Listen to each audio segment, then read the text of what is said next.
ಓಂ ಶಂಕರಂ ಶಂಕರಾಚಾರ್ಯಂ ಕೇಶವಂ ಬಾದರಾಯಣಂ ಸೂತ್ರಭಾಷ್ಯಕೃತೌ ವಂದೇ ಭಗವಂತೌ ಪುನಃ ಪುನಃ ಭಗವಂತೌ ಪುನಃ ಪುನಃ.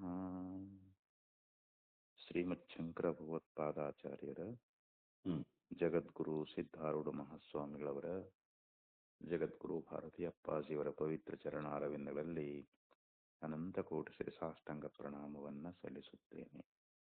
ಶ್ರವಣಾಪೀಕ ತಮ್ಮೆಲ್ಲರಿಗೂ ಅನೇಕ ಶರಣಾರ್ಥಿಗಳು. ಇಲ್ಲಿವರೆಗೆ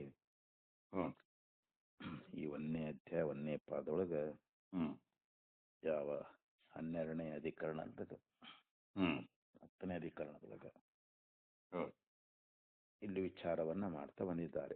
ಅಂದ್ರೆ ದ್ವಿಲೋಕದ ಆಚೆಲಿರ್ತಕ್ಕಂಥ ಆ ಜ್ಯೋತಿ ಅನ್ನುವಂತಹದ್ದೇನಾದ ಅದು ಬ್ರಹ್ಮವೇ ಅಂತ ಈಗ ಆಚಾರ್ಯರು ಆ ವಿಚಾರವನ್ನು ಹೇಳಿಕ್ಕೆ ಹೊರಟಿದ್ದಾರೆ.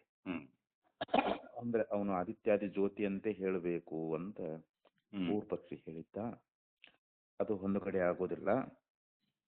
ಅದಕ್ಕೆ ಹೇಳ್ತಾರೆ ಏವಂ ಪ್ರಾಪ್ತೆ ಬ್ರೂಮಃ. ಅಂದ್ರೆ ಹೀಗೆ ಪೂರ್ವಪಕ್ಷಿ ಅನ್ನುವಂತಹದ್ದು ಆಕ್ಷೇಪ ಮಾಡಿದ್ದಾದರೆ ಅದಕ್ಕೆ ನಾವು ಹೇಳ್ತಾ ಇದ್ದೀವಿ, ಅದಕ್ಕೆ ಉತ್ತರವನ್ನು ಹೇಳ್ತಾ ಇದ್ದೀವಿ ಅಂತ ಹೇಳ್ತಾರೆ ಅವರು. ಜ್ಯೋತಿರಿಹ ಬ್ರಹ್ಮಗಾಹ್ಯಂ ಕುತಃ. ಇಲ್ಲಿ ಜ್ಯೋತಿ ಎನ್ನುವಂತ ಇಲ್ಲಿ ಶಬ್ದಕ್ಕೆ ನಾವು ಬ್ರಹ್ಮವನ್ನೇ ಗ್ರಹಿಸಬೇಕು ಅಂತ, ಬ್ರಹ್ಮ ಅಂತಾನೆ ಅರ್ಥ ಮಾಡಬೇಕು ಅಂತ ಹೇಳ್ತಾರೆ. ಅವನು ಆದಿತ್ಯಾದಿ ಬೆಳಕು ಅಂತ ಹೇಳಿದ್ದವನು.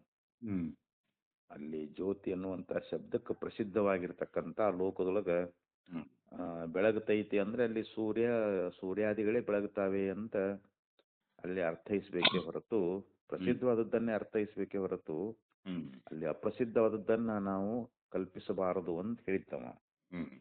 ಆದರೆ ಇಲ್ಲಿ ಆಚಾರ್ಯ ಹೇಳ್ತಾ ಇದ್ದಾರೆ ಅಲ್ಲಿ ಜ್ಯೋತಿ ಎನ್ನುವಂತ ಶಬ್ದಕ್ಕೆ ಬ್ರಹ್ಮವೇ ಗ್ರಾಹ್ಯ. ಕುತಃ ಯಾಕೆ ಅಂತಂದ್ರೆ ಚರಣಾಭಿಧಾನಾತ್. ಚರಣ ಅಂತಂದ್ರೆ ಅಲ್ಲಿ ಪಾದಾದಿಗಳನ್ನ ಹೇಳಿದ್ದಾರೆ ಅಂತ, ಪಾದಗಳನ್ನ ಅಲ್ಲಿ ಪ್ರತಿಪಾದನ ಮಾಡ್ಕೊಂಡು ಬಂದಿದ್ದಾರೆ, ಬ್ರಹ್ಮನ ಪಾದಗಳನ್ನ. ಆದ್ದರಿಂದ ನಾವಿಲ್ಲಿ ನಾವು ಇದನ್ನೇ ಜ್ಯೋತಿ ಅಂದ್ರೆ ಬ್ರಹ್ಮ ಅಂತಾನೆ ಹೇಳಬೇಕು. ಪಾದಾಭಿಧಾನ ಇತ್ಯರ್ಥ. ಪಾದಗಳನ್ನ ಹೇಳಿರುವುದರಿಂದ. ಪೂರ್ವಸ್ಮನ್ ಹಿ ವಾಕ್ಯೆ ಚತುಷ್ಪಾತ್ ಬ್ರಹ್ಮ ನಿರ್ದಿಷ್ಟಂ. ಹಿಂದಿನ ಯಾವ ವಾಕ್ಯದೊಳಗ ಅಲ್ಲಿ ಬ್ರಹ್ಮವು 4 ಪಾದಗಳುಳ್ಳದ್ದು ಅಂತ ಹೇಳಿ ಅಲ್ಲಿ ನಿರ್ದೇಶನ ಮಾಡಿದ್ದಾರೆ. ಬ್ರಹ್ಮಕ್ಕೆ 4 ಪಾದಗಳು ಅಂತ ಹೇಳಿ ಅದಕ್ಕೆ ಪ್ರಮಾಣನು ಕೂಡ ಕೊಡ್ತಾ ಇದ್ದಾರೆ. ತಾವಾನಸ್ಯ ಮಹಿಮಾ ತಥೋ ಜಾಯಾಂಶ್ಚ ಪೂರುಷಃ ಪಾದೋ ಅಸ್ಯ ಸರ್ವಭೂತಾನಿ ತ್ರಿಪಾದಸ್ಯಾಮೃತಂ ದಿವಿ. ತಾವಾನಸ್ಯ ಮಹಿಮಾ ಅಂದ್ರೆ ಈತನ ಮಹಿಮೆ ಅನ್ನುವಂತಹದ್ದು. ಅಂದ್ರೆ ಇಷ್ಟೊಂದು ಅವನ ಮಹಿಮಾ ಅನ್ನುವಂತಹದ್ದು. ತಥೋ ಜಾಯಾಂಶ್ಚ ಪುರುಷಃ, ಪುರುಷನಾಗಿರ್ತಕ್ಕಂಥವನು ಅದಕ್ಕಿಂತಲೂ ಹೆಚ್ಚಿನವನು ಅಂತೇಳಿ ಶ್ರುತಿಯಲ್ಲಿ ಹೇಳ್ಕೊಂಡು ಬಂದದ. ಅಷ್ಟು ಈತನ ಮಹಿಮಾ ಅನ್ನುವಂತಹದ್ದು. ಪುರುಷನು ಅದಕ್ಕಿಂತಲೂ ಹೆಚ್ಚಿನವನು ಅಂತ ಹೇಳಿ ಈ ರೀತಿಯಾಗಿ ಶ್ರುತಿಯಲ್ಲಿ, ಅಂದ್ರೆ ಆ ದ್ವಿಲೋಕ ಅನ್ನುವಂತಹದ್ದೇನೈತಲ್ರಿ, ಪಾದೋಸ್ಯ ಸರ್ವಭೂತಾನಿ ತ್ರಿಪಾದಸ್ಯಾಮೃತಂ ದಿವಿ ಅಂತ ಹೇಳಿ ಅಲ್ಲಿ 3 ಪಾದಗಳು ಆ ಪರಮಾತ್ಮನ ಪಾದೋ ಅಸ್ಯ ಭೂತಾನಿ ತ್ರಿಪಾದಸ್ಯಾಮೃತಂ ದಿವಿ. ಈ ಎಲ್ಲಾ ಭೂತಗಳು ಅವನ ಒಂದು ಪಾದ ಆಗೈತಂತ್ರಿ. ಸರ್ವಾಭೂತಾನಿ ಅಸ್ಯ ಪಾದಃ. ಎಲ್ಲ ಭೂತಗಳು ಇವನ ಒಂದು ಪಾದ ಆಗೈತಿ. ತ್ರಿಪಾದಸ್ಯಾಮೃತಂ ದಿವಿ. ಇನ್ನು ಆ ದ್ವಿಲೋಕದಲ್ಲಿರ್ತಕ್ಕಂಥದ್ದೇನದಲ್ರದು ಅದು ಅವನ 3 ಪಾದಗಳು ಆ ದ್ವಿಲೋಕದಲ್ಲಿವೆ ಅಂತ. 3 ಪಾದಗಳು ದ್ವಿಲೋಕದಲ್ಲಿವೆ ಅಂತ ಹೇಳಿ ಹಿಂಗ ಅಲ್ಲಿ ಚಾಂದೋಗ್ಯ ಉಪನಿಷತ್ನಲ್ಲಿ ಇತ್ಯನೇನ ಮಂತ್ರೇಣ ಈ ಒಂದು ಮಂತ್ರದಿಂದ ಅಲ್ಲಿ ಹೇಳ್ಕೊಂಡು ಬಂದಿದ್ದಾರೆ. ತತ್ರ ಯತ್ ಚತುಷ್ಪದೋ ಬ್ರಹ್ಮಣಃ ತ್ರಿಪಾತ್ ಅಮೃತಂ ದ್ಯೂ ಸಂಬಂಧಿ ರೂಪಂ ನಿರ್ದಿಷ್ಟಂ ತದೇವ ಇಹ ದ್ಯೂ ಸಂಬಂಧಾತ್ ನಿರ್ದಿಷ್ಟಂ ಇತಿ ಪ್ರತ್ಯಭಿಜ್ಞಾಯತೆ. ಅಲ್ಲಿ ಬ್ರಹ್ಮನಿಗೆ 4 ಪಾದಗಳನ್ನ ಹೇಳ್ಕೊಂಡು ಬಂದು ಚತುಷ್ಪದೋ ಬ್ರಹ್ಮಣಃ, ಬ್ರಹ್ಮವು 4 ಪಾದಗಳುಳ್ಳದ್ದು ಅಂತ ಹೇಳಿ, ತ್ರಿಪಾತ್ ಅಮೃತಂ, ಮೂರನೇದಾಗಿರ್ತಕ್ಕಂಥದ್ದು ಯಾವುದು ಅಮೃತ ರೂಪವಾಗಿರ್ತಕ್ಕಂಥ ಅದು ದ್ಯೂ ಸಂಬಂಧಿ ನಿರೂಪಂ, ಅದು ದ್ಯುಲೋಕಕ್ಕೆ ಸಂಬಂಧ ರೂಪವಾಗಿರುವಂತಹದ್ದನ್ನ ಅಲ್ಲಿ ನಿರ್ದೇಶನ ಮಾಡಿದ್ದಾರೆ. ತದೇವ ಇಹ ದ್ಯೂ ಸಂಬಂಧಾತ್ ನಿರ್ದಿಷ್ಟಂ ಇತಿ ಪ್ರತ್ಯಭಿಜ್ಞಾಯತೆ. ಅದನ್ನೇ ಇಲ್ಲಿ ಮಂತ್ರದೊಳಗ ಆ ದ್ಯುಲೋಕ ಸಂಬಂಧಿಯಾಗಿರ್ತಕ್ಕಂಥ ಆ ಸ್ವರೂಪದ್ದು ಅಂತ ಹೇಳಿ ಇಲ್ಲಿ ತಿಳಿಸಿದ್ದಾರೆ ಅಂತ. ನಾವು ಇಲ್ಲಿ ಹಿಂಗ ನಾವು ಸಂಬಂಧ ಮಾಡ್ಕೋಬೇಕಂತದನ್ರಿ. ಅಲ್ಲಿನ ತ್ರಿಪಾದಶ್ಯಾಮೃತಂ ದಿವಿ ಅಂತ ಏನೈತೆ ಅಲ್ಲ, ಮೂರು ಪಾದಗಳುಳ್ಳದ್ದು ದ್ಯುಲೋಕ ಅಂತ ಹೇಳಿ, ಅಂದ್ರೆ ಬ್ರಹ್ಮನ 3 ಪಾದಗಳು ಅದು ದ್ಯುಲೋಕಕ್ಕೆ ಸಂಬಂಧಿಸಿದ್ದು ಅಂತೇಳಿ ಹಿಂಗೇನಲ್ಲಿ ಮಂತ್ರದಲ್ಲಿ ಹೇಳ್ಕೊಂಡು ಬಂದಾರಲ್ರ ಅದು. ಆ 3 ಪಾದ ಅದು ದ್ಯುಲೋಕ ಸಂಬಂಧ ಉಳ್ಳದ್ದು ಅಂಥೇಳಿ ಹಿಂಗ ಶ್ರುತಿಯಲ್ಲಿ ಹೇಳಿರುವುದರಿಂದ ಅದು ನಮಗೆ ದ್ಯುಲೋಕ ಸಂಬಂಧಪಟ್ಟಿದ್ದು ಅಂತ ನಮ್ಗೆ ಗುರ್ತಾಗ್ತೈತಿ. ಅದಕ್ಕೆ ದ್ಯೂ ಸಂಬಂಧಿ ರೂಪಂ ನಿರ್ದಿಷ್ಟಂ ತದೇವ ಬ್ರಹ್ಮ ಇಹ ದ್ಯೂ ಸಂಬಂಧಾತ್ ನಿರ್ದಿಷ್ಟಂ ಇತಿ ಪ್ರತ್ಯಭಿಜ್ಞಾಯತೆ. ತತ್ ಪರಿತ್ಯಜ್ಯ ಪ್ರಾಕೃತಂ ಜ್ಯೋತಿ ಕಲ್ಪಯತಃ ಪ್ರಕೃತ ಹಾನ ಅಪ್ರಕೃತ ಪ್ರಕ್ರಿಯೆ ಪ್ರಸಜ್ಜೇಯಾತ. ಇಲ್ಲಿ ಅಂತ ಪ್ರಕೃತವಾಗಿರ್ತಕ್ಕಂಥ ಜ್ಯೋತಿ ಶಬ್ದವನ್ನ ಬ್ರಹ್ಮಕ್ಕೆ ನಾವು ಅದನ್ನ ಹೇಳಬೇಕು, ಅದು ಪ್ರಕೃತ ಅದೈತೆ. ಅದನ್ನ ನಾವು ಅದನ್ನು ಬಿಟ್ಟು ಅಪ್ರಕೃತವಾಗಿರ್ತಕ್ಕಂಥದ್ದನ್ನ ನಾವು ಅಲ್ಲಿ ಕಲ್ಪಿಸಿಕೊಂಡಿದ್ದಾದರೆ ಅದು ಅದು ಒಂದು ದೋಷ ಆಕೈತೆ ಅಂತ ಇವಾಗ. ಪ್ರಕೃತವಾದದ್ದನ್ನ ಬಿಡೋದು, ಅಪ್ರಕೃತವಾದದ್ದನ್ನ ಕಲ್ಪಿಸಿಕೊಳ್ಳೋದು, ಈ ರೀತಿಯಾಗಿ ಮಾಡೋದು ಇದು ಒಂದು ದೋಷಕ್ಕೆ ಕಾರಣ ಆಕೈತಿ ಅಂತ ಹೇಳ್ತಾರೆ ಇವಾಗ. ಅದಕ್ಕೆ ಅದನ್ನು ಕೂಡ ಹೇಳ್ಕೊಂಡ್ ಬಂದಿದ್ದಾರೆ. ಅದನ್ನ ಹಿಂದೊಂದ್ಸಲ ಹೇಳಿದ್ರು ನೋಡ್ರಿ. ಅದು ಯಾವುದು ಪ್ರಕೃತವಾಗಿರ್ತೈತೋ ಅದನ್ನೇ ನಾವು ಕಲ್ಪಿಸ್ಕೊಳ್ಬೇಕೇ ಹೊರತು ಅಪ್ರಕೃತವಾದದ್ದನ್ನು ನಾವು ಕಲ್ಪಿಸ್ಕೊಳ್ಬಾರದು ಅಂತ. ಅಲ್ಲಿ ಜ್ಯೋತಿ ಅನ್ನುವಂತ ಶಬ್ದ ಪ್ರಕೃತವಾಗಿ ಬ್ರಹ್ಮಕ್ಕನೇ ಅದು ಹೊಂತದಲ್ಲಿ. ಅದನ್ನ ಬಿಟ್ಟು ನಾವು ಆದಿತ್ಯಾದಿಗಳನ್ನ ಕಲ್ಪಿಸಿಕೊಳ್ಳುವುದು ಇದು ಯೋಗ್ಯ ಅಲ್ಲ ಅಂತ. ನ ಕೇವಲಂ ಪೂರ್ವವಾಕ್ಯಾತ್ ಜ್ಯೋತಿರ್ವಾಕ್ಯ ಏವ ಬ್ರಹ್ಮಾನುವೃತ್ತಿ ಪರಸ್ಯಾಮಪಿ ಶಾಂಡಿಲ್ಯ ವಿದ್ಯಾಯಾಂ ಅನುವರ್ತಿಷ್ಯತೆ ಬ್ರಹ್ಮ. ಅದಕ್ಕೆ ಅವ್ರು ಇಲ್ಲಿ ಹೇಳ್ತಾ ಇದ್ದಾರೆ, ಕೇವಲ ಪೂರ್ವವಾಕ್ಯದೊಳಗ ಅಂದ್ರೆ ಹಿಂದಿನ ವಾಕ್ಯದೊಳಗ ಅಲ್ಲಿ ಆ ಜ್ಯೋತಿ ಅನ್ನುವಂತ ವಾಕ್ಯದೊಳಗ ಅಲ್ಲಿ ಮಾತ್ರ ಬ್ರಹ್ಮವನ್ನ ಅಲ್ಲಿ ಹೇಳ್ಕೊಂಡು ಬಂದಾರಂತ ನಾವು ತಿಳ್ಕೊಳ್ಬಾರದು. ಮುಂದ ಶಾಂಡಿಲ್ಯ ವಿದ್ಯೆ ಎನ್ನುವಂತಹದ್ದು, ಆ ಶಾಂಡಿಲ್ಯ ವಿದ್ಯೆಯೊಳಗೂ ಕೂಡ ಅಲ್ಲಿ ಜ್ಯೋತಿ ಅಂತಂದ್ರ ಬ್ರಹ್ಮ ಅಂತಾನೆ ಹೇಳ್ತಾ ಇದ್ದಾರೆ. ಅಲ್ಲಿ ಕೂಡ ಬಂದದಂತ ಶಾಂಡಿಲ್ಯ ವಿದ್ಯೆಯಲ್ಲಿ ಕೂಡ ಅಲ್ಲಿ ಬ್ರಹ್ಮ ಅಂತಾನೆ ಹೇಳ್ಕೊಂಡು ಬಂದಿದ್ದಾರೆ ಅಂತೇಳಿ.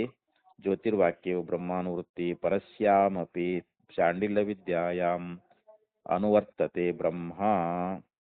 ಅಂದ್ರೆ ಶಾಂಡಿಲ್ಯ ವಿದ್ಯೆಯಲ್ಲಿ ಆ ಬ್ರಹ್ಮ ಅನ್ನುವಂತಹದ್ದೇ ಅಲ್ಲಿ ಅನುಸರಿಸಿಕೊಂಡು ಬಂದದ ಅಂತ.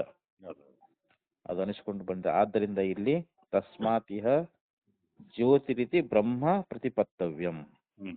ಆದ್ದರಿಂದ ಇಲ್ಲಿ ಜ್ಯೋತಿ ಅನ್ನುವಂತ ಶಬ್ದಕ್ಕೆ ನಾವು ಬ್ರಹ್ಮ ಅಂತಲೇ ಅರ್ಥ ಮಾಡ್ಕೊಳ್ಬೇಕು, ಬ್ರಹ್ಮ ಅಂತ ತಿಳ್ಕೊಳ್ಬೇಕು. ಇಲ್ಲಿ ಜ್ಯೋತಿ ಅಂತಂದ್ರ ಇಲ್ಲಿ ಆದಿತ್ಯಾದಿ ಜ್ಯೋತಿ ಅಂತ ನಾವಿಲ್ಲಿ ಅರ್ಥೈಸಬಾರದು ಅಂತ ಹೇಳಿದ್ರು. ಇನ್ನ ಅವರು ಪೂರ್ವ ಪಕ್ಷಿಗಳು ಅನೇಕ ಯುಕ್ತಿಗಳನ್ನು ಹೇಳಿದ್ರು ಅವರು. ಅದನ್ನ ಇಲ್ಲಿ ಆಚಾರ್ಯ ಖಂಡನ ಮಾಡ್ತಾ ಇದ್ದಾರೆ ಇವಾಗ. ಇಲ್ಲಿ ಯತ್ತು ಉಕ್ತಂ ಜ್ಯೋತಿ ದೀಪ್ಯತೆ ಇತಿ ಚ ಏತೌ ಶಬ್ದೌ ಕಾರ್ಯ ಜ್ಯೋತಿಷಿ ಪ್ರಸಿದ್ಧೌ ಇತಿ. ಇನ್ನೂ ಒಂದು ಏನ್ ಹೇಳಿದ್ರು ಅಂತಂದ್ರೆ, ಇಲ್ಲಿ ಜ್ಯೋತಿ ಮತ್ತು ದೀಪ್ಯತೆ ಅಂದ್ರೆ ಬೆಳಗುತ್ತವೆ.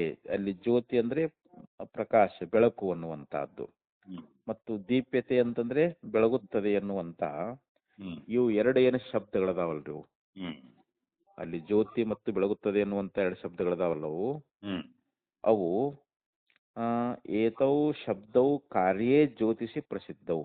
ಹ್ಮ್ ಆ ಕಾರ್ಯವಾಗಿರತಕ್ಕಂಥ ಒಂದು ಬೆಳಕು ಹ್ಮ್ ಅವುಗಳಲ್ಲೇ ಅವು ಪ್ರಸಿದ್ಧ ಆಗ್ಯಾವು ಅಂತ ಹೇಳಿ ಅವ್ರು ಹೇಳಿದ್ರು. ಅವರು ಹ್ಮ್ ಯಾರು ಪೂರ್ವ ಪಕ್ಷಿ ಏನ್ ಹೇಳಿದ್ದ, ಹೌದು ಇಲ್ಲಿ ಜ್ಯೋತಿ ಮತ್ತು ಬೆಳಗುತ್ತದೆ ಎನ್ನುವಂತಹದ್ದು ಹ್ಮ್ ಇವು ಎರಡು ಶಬ್ದಗಳು ಕಾರ್ಯವಾಗಿರ್ತಕ್ಕಂಥ ಜ್ಯೋತಿ, ಕಾರ್ಯ ಅಂದ್ರೆ ಸೂರ್ಯಾದಿಗಳು ಅಂತ, ಹ್ಮ್ ಅವು ಕಾರ್ಯಪ್ರಕಾಶಗಳು ಅಂತ ತಿಳಿಸ್ಕೊಳ್ತಾ ಇದ್ದಾವೆ. ಹ್ಮ್ ಅಲ್ಲಿ ಪ್ರಸಿದ್ಧವಾಗೈತಿ ಅಂತ ಹೇಳಿದ್ದನ್ರ. ಹೌದ್ರಿ ಆದ್ರೆ ನಾಯಂ ದೋಷ, ಹ್ಮ್ ಅದು ಇದೇನು ದೋಷ ಆಗುದಿಲ್ಲ ಅಂತ ಹೇಳ್ತಾರೆ. ಪೂರ್ವ ಪಕ್ಷದಲ್ಲಿ ಹೇಳಿತ್ತಲ್ಲ, ಹ್ಮ್ ಇದು ನಮ್ಮ ಪಕ್ಷದೊಳಗೆ ಅದೇನು ದೋಷ ಅಂತ ಅನಿಸೋದಿಲ್ಲ. ಹ್ಮ್ ಯಾಕೆಂದ್ರೆ ಪ್ರಕರಣಾತ್ ಬ್ರಹ್ಮಾವಗಮೇ ಸತಿ ಅನಯೋ ಶಬ್ದಯೋ ಅವಿಶೇಷಾತ್. ಹ್ಮ್ ಇಲ್ಲಿ ಪ್ರಕರಣದೊಳಗ ಬ್ರಹ್ಮವೇ ಅಂತ ನಮಗ ಗುರ್ತಾಗ್ತಾ ಇದೆ ಇವಾಗ. ಹ್ಮ್ ಈಗ ಇವೆರಡು ಶಬ್ದಗಳು ಇವು ಬ್ರಹ್ಮದ ವಿಶೇಷಗಳಂತೆ ಅಂತ ನಿಶ್ಚಯ ಮಾಡಬಹುದಂತ ನಾವಿಲ್ಲಿ. ಹ್ಮ್ ಅವು ಪ್ರಕರಣದಿಂದ ನಾವು ಬ್ರಹ್ಮ ಅಂತ ನಿಶ್ಚಯ ಆಗ್ಬಿಟ್ಟೈತಿ ಇವಾಗ. ಆದ್ದರಿಂದ ಇವೆರಡು ಶಬ್ದಗಳು ಹ್ಮ್ ಅದು ಕಾರ್ಯದೊಳಗ ಅಲ್ಲಿ ಹೇಳ್ಯಾರಂತಂದ್ರೂ ಕೂಡ ಹ್ಮ್ ಅವು ಕಾರ್ಯವಾದ ಜ್ಯೋತಿಗಳಲ್ಲಿನೇ ಅವು ವಿಶೇಷಣ ಆಗ್ಯಾವು ಅಂತ ಹೇಳಕ್ ಬರಂಗಿಲ್ಲ. ಹ್ಮ್ ಯಾಕಂದ್ರೆ ಇಲ್ಲಿ ಕಾರಣವಾಗಿರ್ತಕ್ಕಂಥದ್ದು ಬ್ರಹ್ಮದ, ಹ್ಮ್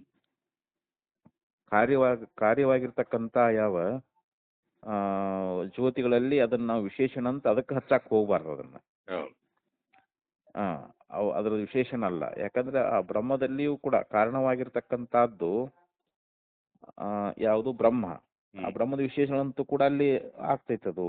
ಹ್ಮ್ ಯಾಕಂದ್ರೆ ಪ್ರಕರಣ ಬ್ರಹ್ಮದ ಬಂದದಂದ ಬಳಕ ಹ್ಮ್ ಆ ವಿಶೇಷಣಗಳು ಬ್ರಹ್ಮವನ್ನೇ ಕುರಿತು ಹೇಳ್ತಾ ಇದ್ದಾವೆ ಅಂತ ನಾವಿಲ್ಲಿ ಅರ್ಥ ಮಾಡ್ಕೋಬೇಕು ಅಂತ. ಹೌದೌದು ದೀಪ್ಯಮಾನ ಕಾರ್ಯಜ್ಯೋತಿರುಪಲಕ್ಷಿತೆ ಬ್ರಹ್ಮಣ್ಯಪಿ ಪ್ರಯೋಗ ಸಂಭವಾತ್. ಹ್ಮ್ ಇಲ್ಲಿ ಕಾರ್ಯಜ್ಯೋತಿ ಎನ್ನುವಂತಹದ್ದು, ಹ್ಮ್ ಕಾರ್ಯಜ್ಯೋತಿ ಅಂತಂದ್ರೆ ಈ ಸೂರ್ಯ ಚಂದ್ರಾದಿಗಳೇನದಾರಲ್ರಿ ಹೌದು ಅವರು ಕಾರ್ಯಜ್ಯೋತಿಗಳಂತ. ಹ್ಮ್ ಅವ್ರು ಯಾವಾಗಲೂ ಬೆಳಗ್ತಾ ಇದ್ದಾರೆ ಅವರು. ಹೌದು ದೀಪ್ಯಮಾನ ಅಂದ್ರೆ ಪ್ರಕಾಶ ಮಾಡುವಂತ ಈ ಸೂರ್ಯ ಚಂದ್ರಾದಿ ಯಾವ ಕಾರ್ಯಜ್ಯೋತಿಗಳನ್ನ ಹ್ಮ್ ಅಲ್ಲಿ ಹೇಳಿದ್ರಿಂದ ಅದರ ಉಪಲಕ್ಷಣವಾಗಿ ಬ್ರಹ್ಮಣ್ಯಪಿ ಪ್ರಯೋಗ ಸಂಭವಾತ್, ಹ್ಮ್ ಅದು ಬ್ರಹ್ಮದಲ್ಲಿಯೂ ಕೂಡ ಸಂಭವಿಸ್ತದೆ. ಹೌದು ಮತ್ತು ಕಾರ್ಯದಲ್ಲಿಯೇ ಅಂತ ಪ್ರಕಾಶ ಮಾಡೋದೈತೆ ಅಂದಮೇಲೆ ಅದಕ್ಕೆ ಕಾರಣವಾಗಿರ್ತಕ್ಕಂಥ ಬ್ರಹ್ಮದಲ್ಲಿ ಇಲ್ಲೇನು ಹ್ಮ್ ಅಂದ್ರೆ ನಾವು ಕಾರ್ಯವನ್ನ ತಿಳ್ಕೊಂಡಾಗ ಅಲ್ಲಿ ಕಾರಣ ಜ್ಞಾನ ನಮಗೆ ಆಗ್ತದಲ್ಲಿ.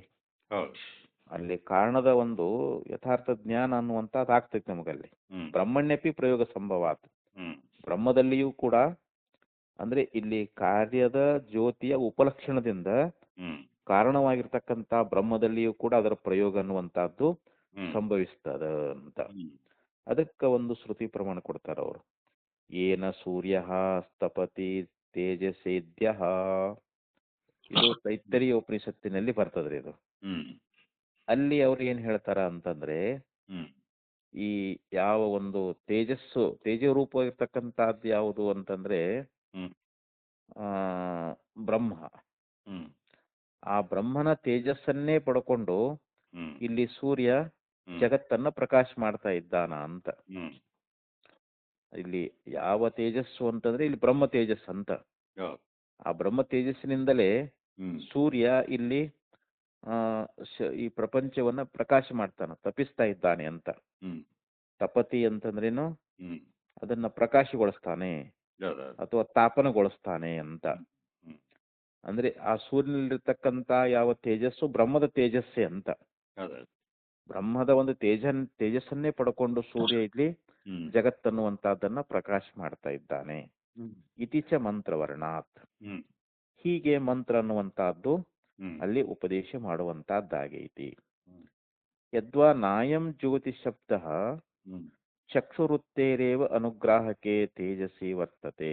ಹ್ಮ್ ಇಲ್ಲಿ ಒಂದು ಜ್ಯೋತಿ ಶಬ್ದ ಅನ್ನುವಂತಹದ್ದು ಹ್ಮ್ ಚಕ್ಷುರುತ್ತಿರೇವ ಅನುಗ್ರಾಹಕ್ಕೆ ತೇಜಸ್ಸೇ ವರ್ತತೆ. ಹ್ಮ್ ಈ ಚಕ್ಷುವಿಗೆ ಅನುಗ್ರಹವನ್ನ ಮಾಡ್ಲಿಕ್ಕಾಗಿ, ಹ್ಮ್ ಪ್ರಯೋಜನವನ್ನ ಮಾಡ್ಲಿಕ್ಕೆ ಅಂತ. ಹ್ಮ್ ಅದು ಪೂರ್ವದಲ್ಲಿ ಅವ ಹೇಳ್ಕೊಂಡು ಬಂದಿದ್ನಲ್ರಿ ಅದು. ಹೌದು ಆ ಚಕ್ಷು ವೃತ್ತಿ ಅನ್ನುವಂತಹದ್ದನ್ನ ಹ್ಮ್ ಅದು ಮಬ್ಬು ಇತ್ತು ಅಂತಂದ್ರೆ ಹ್ಮ್. ಅಲ್ಲಿ ನಮ್ಮ ಚಕ್ಷುವೃತ್ತಿ ಯಾವುದೇ ಒಂದು ವಿಷಯಗಳನ್ನ ಅದು ಗ್ರಹಿಸಿ. ಗ್ರಹಿಸ್ಲಿಕ್ಕಾಗೋದಿಲ್ಲ. ಹ್ಮ್. ಅದಕ್ಕೆ ಇಲ್ಲಿ ಸೂರ್ಯನ ಒಂದು ಪ್ರಕಾಶ ಅನ್ನುವಂಥದ್ದಿತ್ತು ಅಂತಂದ್ರೆ ಹ್ಮ್. ಆ ಚಕ್ಷುವೃತ್ತಿಗೆ ಅದು ಅನುಗ್ರಹ. ಹ್ಮ್. ಅನುಗ್ರಹ ಅಂದ್ರೆ ಏನು, ಅದು ಪ್ರಯೋಜನಕಾರಿಯಾಗೈತೆ ಅಂತ ಆ ಮೊಬ್ಬನ್ನು ಹೋಗಲಾಡಿಸ್ತಲ್ರಿ ಅದು. ಹೌದು. ಆ ಅಲ್ಲಿ ಆ ತೇಜಸ್ಸನ್ನು ಅನ್ನುವಂಥದ್ದನ್ನ ಕೇವಲ ಅಲ್ಲಿ ಅಷ್ಟೇ ಹೇಳ್ಯಾರಂತ ತಿಳ್ಕೋಬಾರ್ದು ಅಂತ ಹೇಳ್ತಾರೆ. ಹ್ಮ್. ಯದ್ವಾ ನಾಯಂ ಜ್ಯೋತಿ ಶಬ್ದ ಚಕ್ಷುರುತ್ತೇರೇವ ಅನುಗ್ರಹಕ್ಕೆ ತೇಸಿ ವರ್ತತೆ ಹ್ಮ್. ಅನ್ಯತ್ರಾಪಿ ಪ್ರಯೋಗ ದರ್ಶನಾತ್. ಹ್ಮ್. ಬೇರೆ ಕಡೆಯಲ್ಲಿಯೂ ಕೂಡ ಜ್ಯೋತಿ ಶಬ್ದವನ್ನ ಪ್ರಯೋಗ ಮಾಡಿದ್ದಾರೆ. ಹ್ಮ್. ಇಲ್ಲಿ ಸೂರ್ಯನ ಪ್ರಕಾಶ ಕತ್ತಲೆಯನ್ನ ಕಳೆಯುವುದಕ್ಕೆ ಮಾತ್ರ ಹ್ಮ್. ಅಲ್ಲಿ ಪ್ರಯೋಜನ ಆಗೈತೆ ಅಂತ ಹಿಂಗ ಅರ್ಥೈಸಬಾರದು. ಹ್ಮ್. ಬೇರೆ ಕಡೆಯಲ್ಲಿಯೂ ಕೂಡ ಜ್ಯೋತಿ ಶಬ್ದವನ್ನ ಪ್ರಯೋಗ ಮಾಡ್ತಾ ಇದ್ದಾರೆ. ಹೌದು. ಎಲ್ಲಿ ಅಂತಂದ್ರೆ ಹ್ಮ್. ವಾಚಾ ವಾಚೇಯ ವಾಚೈವಾಯಂ ಜ್ಯೋತಿಷಾಸ್ತೆ ಹ್ಮ್. ವಾಚೈವ ಅಯಂ ಜ್ಯೋತಿಷ ಆಸ್ತೆ ಅಂತ. ಅಂದ್ರೆ ಇಲ್ಲಿ ವಾಕ್ಯನಿಂದಲೇ ಅಂತ. ಹ್ಮ್. ಇಲ್ಲಿ ವಾಕ್ ಅನ್ನುವಂತಹದ್ದು ಕೂಡ ಹ್ಮ್. ಇಲ್ಲಿ ಜ್ಯೋತಿ ಅನ್ನುವಂತ ಶಬ್ದಕ್ಕೆ ಇಲ್ಲಿ ಪ್ರಯೋಗ ಅನ್ನುವಂತಹದ್ದನ್ನು ಮಾಡಿದ್ದಾರೆ. ಹ್ಮ್. ಅಂದ್ರೆ ಅವನ ಮಾತನ್ನುವಂತಹದ್ದೇ ಜ್ಯೋತಿ ಅಂತ. ಹೌದು. ಆ ಜ್ಯೋತಿಯಲ್ಲಿ ಅವನು ಕುಳಿತುಕೊಳ್ಳುತ್ತಾನೆ. ಆಸ್ತಿ ಅಂದ್ರೆ ಕುಳಿತುಕೊಳ್ಳುತ್ತಾನೆ ಅಂತ. ಹ್ಮ್. ಮಾತನ್ನುವಂತ ಜ್ಯೋತಿಯಿಂದಲೇ ಹ್ಮ್. ಅವನು ಕುಳಿತುಕೊಳ್ಳುತ್ತಾನೆ ಅಂತ ಹೇಳಿ ಹ್ಮ್. ಹಿಂಗ ಒಂದು ಮಂತ್ರ ಅನ್ನುವಂತಹದ್ದು ಬರ್ತದ ಬೃಹದಾರಣ್ಯಕೋಪನಿಷತ್ನಲ್ಲಿ. ಹೌದು. ಮನೋಜ್ಯೋತಿರ್ಜುಷತಾಂ. ಹ್ಮ್. ಮತ್ತ ಇನ್ನೊಂದು ಮಂತ್ರ ಏನ್ ಹೇಳ್ತದ ಅಂತಂದ್ರೆ ಈ ಒಬ್ಬನು ಆಜ್ಯವನ್ನ ಸೇವನಾ ಮಾಡ್ತಾ ಇರ್ತಾನ. ಹ್ಮ್. ಅವನಿಗೆ ಮನಸ್ಸನ್ನುವಂಥದ್ದೇ ಜ್ಯೋತಿ ಅಂತ ಪ್ರಯೋಗ ಮಾಡಿದ್ದಾರೆ. ಹ್ಮ್. ಮನೋಜ್ಯೋತಿ ಹ್ಮ್. ಜುಷತಾಂ ಅಂದ್ರೆ ಹವಿಸ್ಸನ್ನ ಹ್ಮ್. ಆಜ್ಯವನ್ನ ಸೇವನಾ ಮಾಡಿರ್ತಕ್ಕಂಥವನಿಗೆ ಹ್ಮ್. ಮನಸ್ಸನ್ನುವಂಥದ್ದೇ ಜ್ಯೋತಿ ಅಂತ ಹೇಳಿ ಹ್ಮ್. ಹೀಗೂ ಕೂಡ ಪ್ರಯೋಗ ಅನ್ನುವಂಥದ್ದು ಅದು. ಹ್ಮ್. ತಸ್ಮಾತ್ ಯದ್ಯದ್ ಕಸ್ಯಚಿದವಭಾಸಕಂ ಹ್ಮ್. ತದ್ಜ್ಯೋತಿ ಶಬ್ದೇನ ಅವಿಧೀಯತೆ. ಹ್ಮ್. ಅದಕ್ಕೆ ಅವ್ರು ಹೇಳ್ತಾರ ಯಾವ್ದ್ಯಾವುದು ಏನನ್ನಾದ್ರೂ ಅದು ಬೆಳಗ್ಗೆ ತೋರಿಸ್ತದ ಅಂತಂದ್ರ ಹ್ಮ್. ಅದನ್ನ ಜ್ಯೋತಿ ಅಂತಲೇ ಕರೀತಾರ ಅಂತ. ಹೌದು. ಯದ್ಯದ್ ಕಸ್ಯಚಿತ್ ಅವಭಾಸಕಂ ಹ್ಮ್. ಅಂದ್ರೆ ಯಾವುದು ಕಸ್ಯಚಿತ್ ಅಂತಂದ್ರೆ ಹ್ಮ್. ಯಾವ್ದ್ಯಾವುದನ್ನ ಅವಭಾಸಕಂ ಹ್ಮ್. ಅದು ಪ್ರಕಾಶಗೊಳಿಸುತ್ತದೆಯೋ ತತ್ತದ್ ಜ್ಯೋತಿ ಶಬ್ದೇನ ಹ್ಮ್. ಅದನ್ನ ಜ್ಯೋತಿ ಶಬ್ದದಿಂದ ಅವಿಧೀಯತೆ ಹ್ಮ್. ಅಂದ್ರೆ ಹೇಳಲ್ಪಡ್ತದ ಅಂತ. ಹ್ಮ್. ಈಗ ಬಲ್ಪು ಅದು ಪ್ರಕಾಶ ಮಾಡ್ತತಿಲ್ರಿ ಅದು. ಹೌದು. ಹೊರಗಿನ ನಮ್ಮ ಮನೆಯೊಳಗೆ ಇಟ್ಟಿರ್ತೀವಲ್ಲ ಎಲ್ಲಾ ವಸ್ತುಗಳನ್ನ ಹ್ಮ್. ಅದು ಪ್ರಕಾಶ ಮಾಡೋದ್ರಿಂದ ಅದಕ್ಕೆ ಜ್ಯೋತಿ ಅಂತ ಕರೀತಾರ. ಹೌದು. ಒಂದ್ ಪಣತಿಯೊಳಗ ಎಣ್ಣೆ ಹಾಕಿ ದೀಪ ಹಚ್ಚಿರ್ತೀವಲ್ರಿ, ಹ್ಮ್. ಅದು ಕೂಡ ಕತ್ತಲೆಯೊಳಗ ಅನೇಕ ವಸ್ತುಗಳನ್ನ ಅದು ನಮಗೂ ತೋರಿಸ್ತದ. ಹ್ಮ್. ಮತ್ತ ಅದಕ್ಕೂ ಜ್ಯೋತಿ ಅಂತ ಹೇಳ್ತಾರ. ಹ್ಮ್. ಹಂಗ ಇಲ್ಲಿ ಸೂರ್ಯ ಚಂದ್ರ ಇವುಗಳನ್ನು ಕೂಡ ಬ್ರಹ್ಮ ಬೆಳಗುತ್ತದ. ಹ್ಮ್. ಬ್ರಹ್ಮನೇ ಇವುಗಳನ್ನ ಪ್ರಕಾಶ ಮಾಡ್ತಾನ ಅಂತ. ಹೌದು. ಆದ್ದರಿಂದ ಆ ಬೆಳಗುವಿಕೆ ಅನ್ನುವಂಥದ್ದು ಬ್ರಹ್ಮದಲ್ಲಿಯೂ ಕೂಡ ಇದೆ ಅಂತ ಇವಾಗ. ಹ್ಮ್. ಅದಕ್ಕೆ ಯದ್ಯದ್ ಕಸ್ಯಚಿತ್ ಅವಭಾಸಕಂ ಹ್ಮ್. ತತ್ತತ್ ಜ್ಯೋತಿ ಶಬ್ದೇನ ವಿಧೀಯತೆ. ಹ್ಮ್. ತಥಾ ಸತಿ ಹ್ಮ್. ಬ್ರಹ್ಮಣೋಪಿ ಚೈತನ್ಯ ರೂಪಸ್ಯ ಹ್ಮ್. ಸಮಸ್ತ ಜಗದವಭಾಸಕ ಹೇತುತ್ವಾತ್ ಹ್ಮ್. ಉಪಪನ್ಯೋ ಜ್ಯೋತಿ ಶಬ್ದ. ಹ್ಮ್. ಹಾಗೆ ಇಲ್ಲಿ ಬ್ರಹ್ಮ ಅನ್ನುವಂಥದ್ದು ಇದು ಚೈತನ್ಯ ರೂಪವಾಗಿದೆ. ಹ್ಮ್. ಬ್ರಹ್ಮ ಅನ್ನುವಂಥದ್ದು ಚೈತನ್ಯ ರೂಪವಾಗುತ್ತಿರ್ಲಿಕ್ಕಾಗಿ ಹ್ಮ್. ಸಮಸ್ತ ಜಗದವಭಾಸಕ ಹೇತುತ್ವಾತ್. ಹ್ಮ್. ಈ ಸಮಸ್ತ ಜಗತ್ತನ್ನುವಂತಹದ್ದು ಇದು ತೋರ್ಬೇಕಾಗಿತ್ತು ಅಂತಂದ್ರೆ, ಹ್ಮ್. ಈ ಜಗತ್ತು ಇದು ತೋರ್ಬೇಕಾದ್ರ ಹ್ಮ್. ಇದನ್ನ ಪ್ರಕಾಶಗೊಳಿಸುವಂತಹದ್ದು ಯಾವುದು ಅಂದ್ರೆ ಬ್ರಹ್ಮ. ಹ್ಮ್. ಬ್ರಹ್ಮ ಚೈತನ್ಯ ರೂಪವಾಗಿರುವುದರಿಂದಲೇ ಹ್ಮ್. ಈ ಕಾರ್ಯರೂಪವಾಗಿರತಕ್ಕಂಥ ಸಮಸ್ತ ಜಗತ್ತನ್ನುವಂತ ತೋರ್ತಾ ಇದೆ ಅಂತ. ಹ್ಮ್. ಆದ್ದರಿಂದ ಇಲ್ಲಿ ಉಪಪನ್ನ ಜ್ಯೋತಿ ಶಬ್ದ. ಹ್ಮ್. ಅದಕ್ಕೆ ಇಲ್ಲಿ ಜ್ಯೋತಿ ಶಬ್ದ ಅನ್ನುವಂತಹದ್ದು ಹೊಂದುಗಡೆ ಆಗ್ತದ ಅಂತ ಹೇಳ್ತಾ ಇದ್ದಾರೆ. ಹೌದಿಲ್ರಿ? ಇದು ಮತ್ತೆ ಈ ಜಗತ್ತು ಮತ್ತೆ ಇದು ತೋರ್ಬೇಕಾದ್ರೆ ಬ್ರಹ್ಮವೇ ಕಾರಣ ಅಲ್ರಿ ಇವಾಗ. ಹೌದು. ಬ್ರಹ್ಮ ಅದು ಚೈತನ್ಯ ರೂಪ ಆಗೈತಿ. ಹ್ಮ್. ಅದು ಚೈತನ್ಯ ರೂಪ ಆಗಿರುವುದರಲ್ಲಿ ಜಗತ್ತೆಲ್ಲವೂ ಕೂಡ ಇದು ತೋರ್ಲಿಕ್ಕೆ ಇದು ಹ್ಮ್. ಕಾರಣವಾಗಿರುವುದರಿಂದ ಹ್ಮ್. ಇಲ್ಲಿ ನಾವು ಬ್ರಹ್ಮಕ್ಕ ಜ್ಯೋತಿ ಅನ್ನುವಂತ ಶಬ್ದ ಅನ್ನುವಂತಹದ್ದನ್ನ ಹ್ಮ್. ಹೇಳಬಹುದು. ಅದಕ್ಕೆ ಹೊಂದುಗಡೆ ಆಗ್ತೈತಿ ಅಂತ. ಹ್ಮ್. ಅದಕ್ಕೆ ಅವರು ಒಂದು ಪ್ರಮಾಣ ಕೊಡ್ತಾರೆ. ಇದು ಮುಂಡಕೋಪನಿಷತ್ನಲ್ಲಿ ಬರ್ತದೆ. ಹ್ಮ್. ನ ತತ್ರ ಸೂರ್ಯೋ ಭಾತಿ ನ ಚಂದ್ರ ತಾರಕಂ ನೇಮ ವಿದಿತೋ ಭಾಂತಿ ಕುತೋಯಮಗ್ನಿ ತಮೇವ ಭಾಂತ ಮನುಭಾತಿ ಸರ್ವಂ ಹ್ಮ್ ತಸ್ಯ ಭಾಸ ಸರ್ವಮಿದಂ ವಿಭಾತಿ ಅಂತ ಹ್ಮ್ ಮುಂಡಕೋಪನಿಷತ್ನಲ್ಲಿ ಬರ್ತದೆ. ಹ್ಮ್ ಅಂದ್ರೆ ತತ್ರ ಅಂದ್ರೆ ಆ ಬ್ರಹ್ಮವನ್ನ ಸೂರ್ಯ ಬೆಳಗಲಾರ. ಹ್ಮ್ ಅತತ್ ಸೂರ್ಯವಾದ ನ ಚಂದ್ರ ತಾರಕಂ, ಹ್ಮ್ ಚಂದ್ರ ಆಗ್ಲಿ ನಕ್ಷತ್ರಗಳಾಗ್ಲಿ ಹ್ಮ್ ಆ ಬ್ರಹ್ಮವನ್ನ ಪ್ರಕಾಶ ಮಾಡಲಾರವು. ಹ್ಮ್ ನೇಮ ವಿದ್ಯುತ್ತೋ ಭಾಂತಿ, ಹ್ಮ್ ಈ ಅಗ್ನಿ ಆಗ್ಲಿ ವಿದ್ಯುತ್ತಾದಿಗಳಾಗ್ಲಿ ಇವು ಕೂಡ ಬ್ರಹ್ಮವನ್ನ ಪ್ರಕಾಶ ಮಾಡಲಾರವು. ಹ್ಮ್ ಕುತೋ ಅಯಂ ಅಗ್ನಿ, ಹ್ಮ್ ಅಂದ್ರೆ ಈ ಅಗ್ನಿ ಮೊದಲಾದವುಗಳು ಪ್ರಕಾಶ ಮಾಡ್ತಾವ ಅಂತ ಹೆಂಗ್ ಹೇಳ್ತೀರಿ? ಹ್ಮ್ ಅಂದ್ರೆ ಅಗ್ನಿಯೂ ಕೂಡ ಬೆಳಗಲಾರ ಅಂತ. ಹೌದಾ ತಮೇವ ಭಾಂತಮನುಭಾತಿ ಸರ್ವಂ. ಹ್ಮ್ ತಮೇವ ಅಂದ್ರೆ ಆ ಬ್ರಹ್ಮನ ಒಂದು ಪ್ರಕಾಶವನ್ನೇ ಪಡ್ಕೊಂಡು ಹ್ಮ್ ಇವೆಲ್ಲವೂ ಪ್ರಕಾಶವುಳ್ಳವುಗಳಾಗಿದ್ದಾವೆ ಅಂತ. ಹ್ಮ್ ಸರ್ವಂ ತಸ್ಯ ಭಾಸಂ ಸರ್ವಮಿದಂ ವಿಭಾತಿ ಅಂತ ಹೇಳ್ತಾರೆ. ಹೌದಾ ಅಂದ್ರೆ ಆ ಬ್ರಹ್ಮ ಬೆಳಗುವುದನ್ನೇ ಅನುಸರಿಸಿಕೊಂಡು ಇವೆಲ್ಲವೂ ಕೂಡ ಒಳಗೆ ಬೆಳಗ್ತಾ ಇದ್ದಾವೆ ಅಂತ. ಹ್ಮ್ ಅಂದ್ರೆ ಆತನ ಬೆಳಕಿನಿಂದಲೇ ಇದೆಲ್ಲ ಬೆಳಗ್ತಾ ಇದ್ದಾವೆ ಅಂತ ಅರ್ಥ ಇಲ್ರಿ. ಹೌದು ಹೌದು correct. ಆತ್ಮನ ಬೆಳಕಿನಿಂದಲೇ ಇವೆಲ್ಲ ಬೆಳಗ್ತಾ ಇದ್ದಾವೆ ಅಂದ್ರೆ ಸ್ವತಂತ್ರವಾಗಿ ಇವಳಿಗೆ ಹ್ಮ್ ಬೆಳಗುತನ ಅನ್ನುವಂತಹದ್ದಿಲ್ಲ ಅಂತ. correct. ತದ್ದೇವ ಜ್ಯೋತಿಷಾಂ ಜ್ಯೋತಿ ಆಯುರುಪಾಸತೆ ಅಮೃತಂ.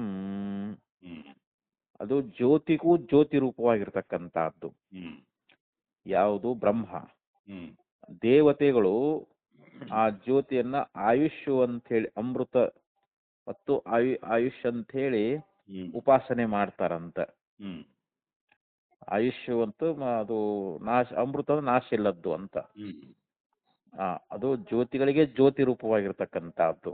ಹ್ಮ್ ದೇವತೆಗಳು ಏನ್ ಮಾಡ್ತಾರೆ? ಅದನ್ನ ಆಯುಷ್ಯ ಮತ್ತು ಅದು ಅಮೃತ ಅಂತ. ಹ್ಮ್ ಅಂದ್ರೆ ಅಮೃತ ಅಂದ್ರೆ ಏನು? ನಾಶ ಇಲ್ಲದ್ದು ಅಂತ ಹೇಳಿ ಹೌದು ಹಿಂಗ ಉಪಾಸನೆ ಮಾಡ್ತಾ ಇದ್ದಾರೆ ಅಂತ ಹೇಳಿ ಹ್ಮ್ ಈ ರೀತಿಯಾಗಿ ನಮಗ ಶ್ರುತಿ ಎನ್ನುವಂತಹದ್ದು. ಇತ್ಯಾದಿ ಶ್ರುತಿಭ್ಯ, ಹ್ಮ್ ಈಗ ಅನೇಕ ಶ್ರುತಿಗಳು ಹ್ಮ್ ಬ್ರಹ್ಮ ಅದು ಪ್ರಕಾಶ ರೂಪವಾಗಿರ್ತಕ್ಕಂಥದ್ದು, ಜ್ಯೋತಿ ರೂಪವಾಗಿರ್ತಕ್ಕಂಥದ್ದು ಅಂತ ಹೇಳಿ ಹ್ಮ್ ನಮ್ಮ ಶ್ರುತಿಗಳು ಬೋಧ ಮಾಡ್ತಾ ಇದ್ದಾವೆ. ಹೌದು ಅದಕ್ಕೆ ತದ್ದೇವ ಜ್ಯೋತಿಷಾಂ ಜ್ಯೋತಿ ಆಯುರ್ ಉಪಾಸತೆ ಅಮೃತಂ.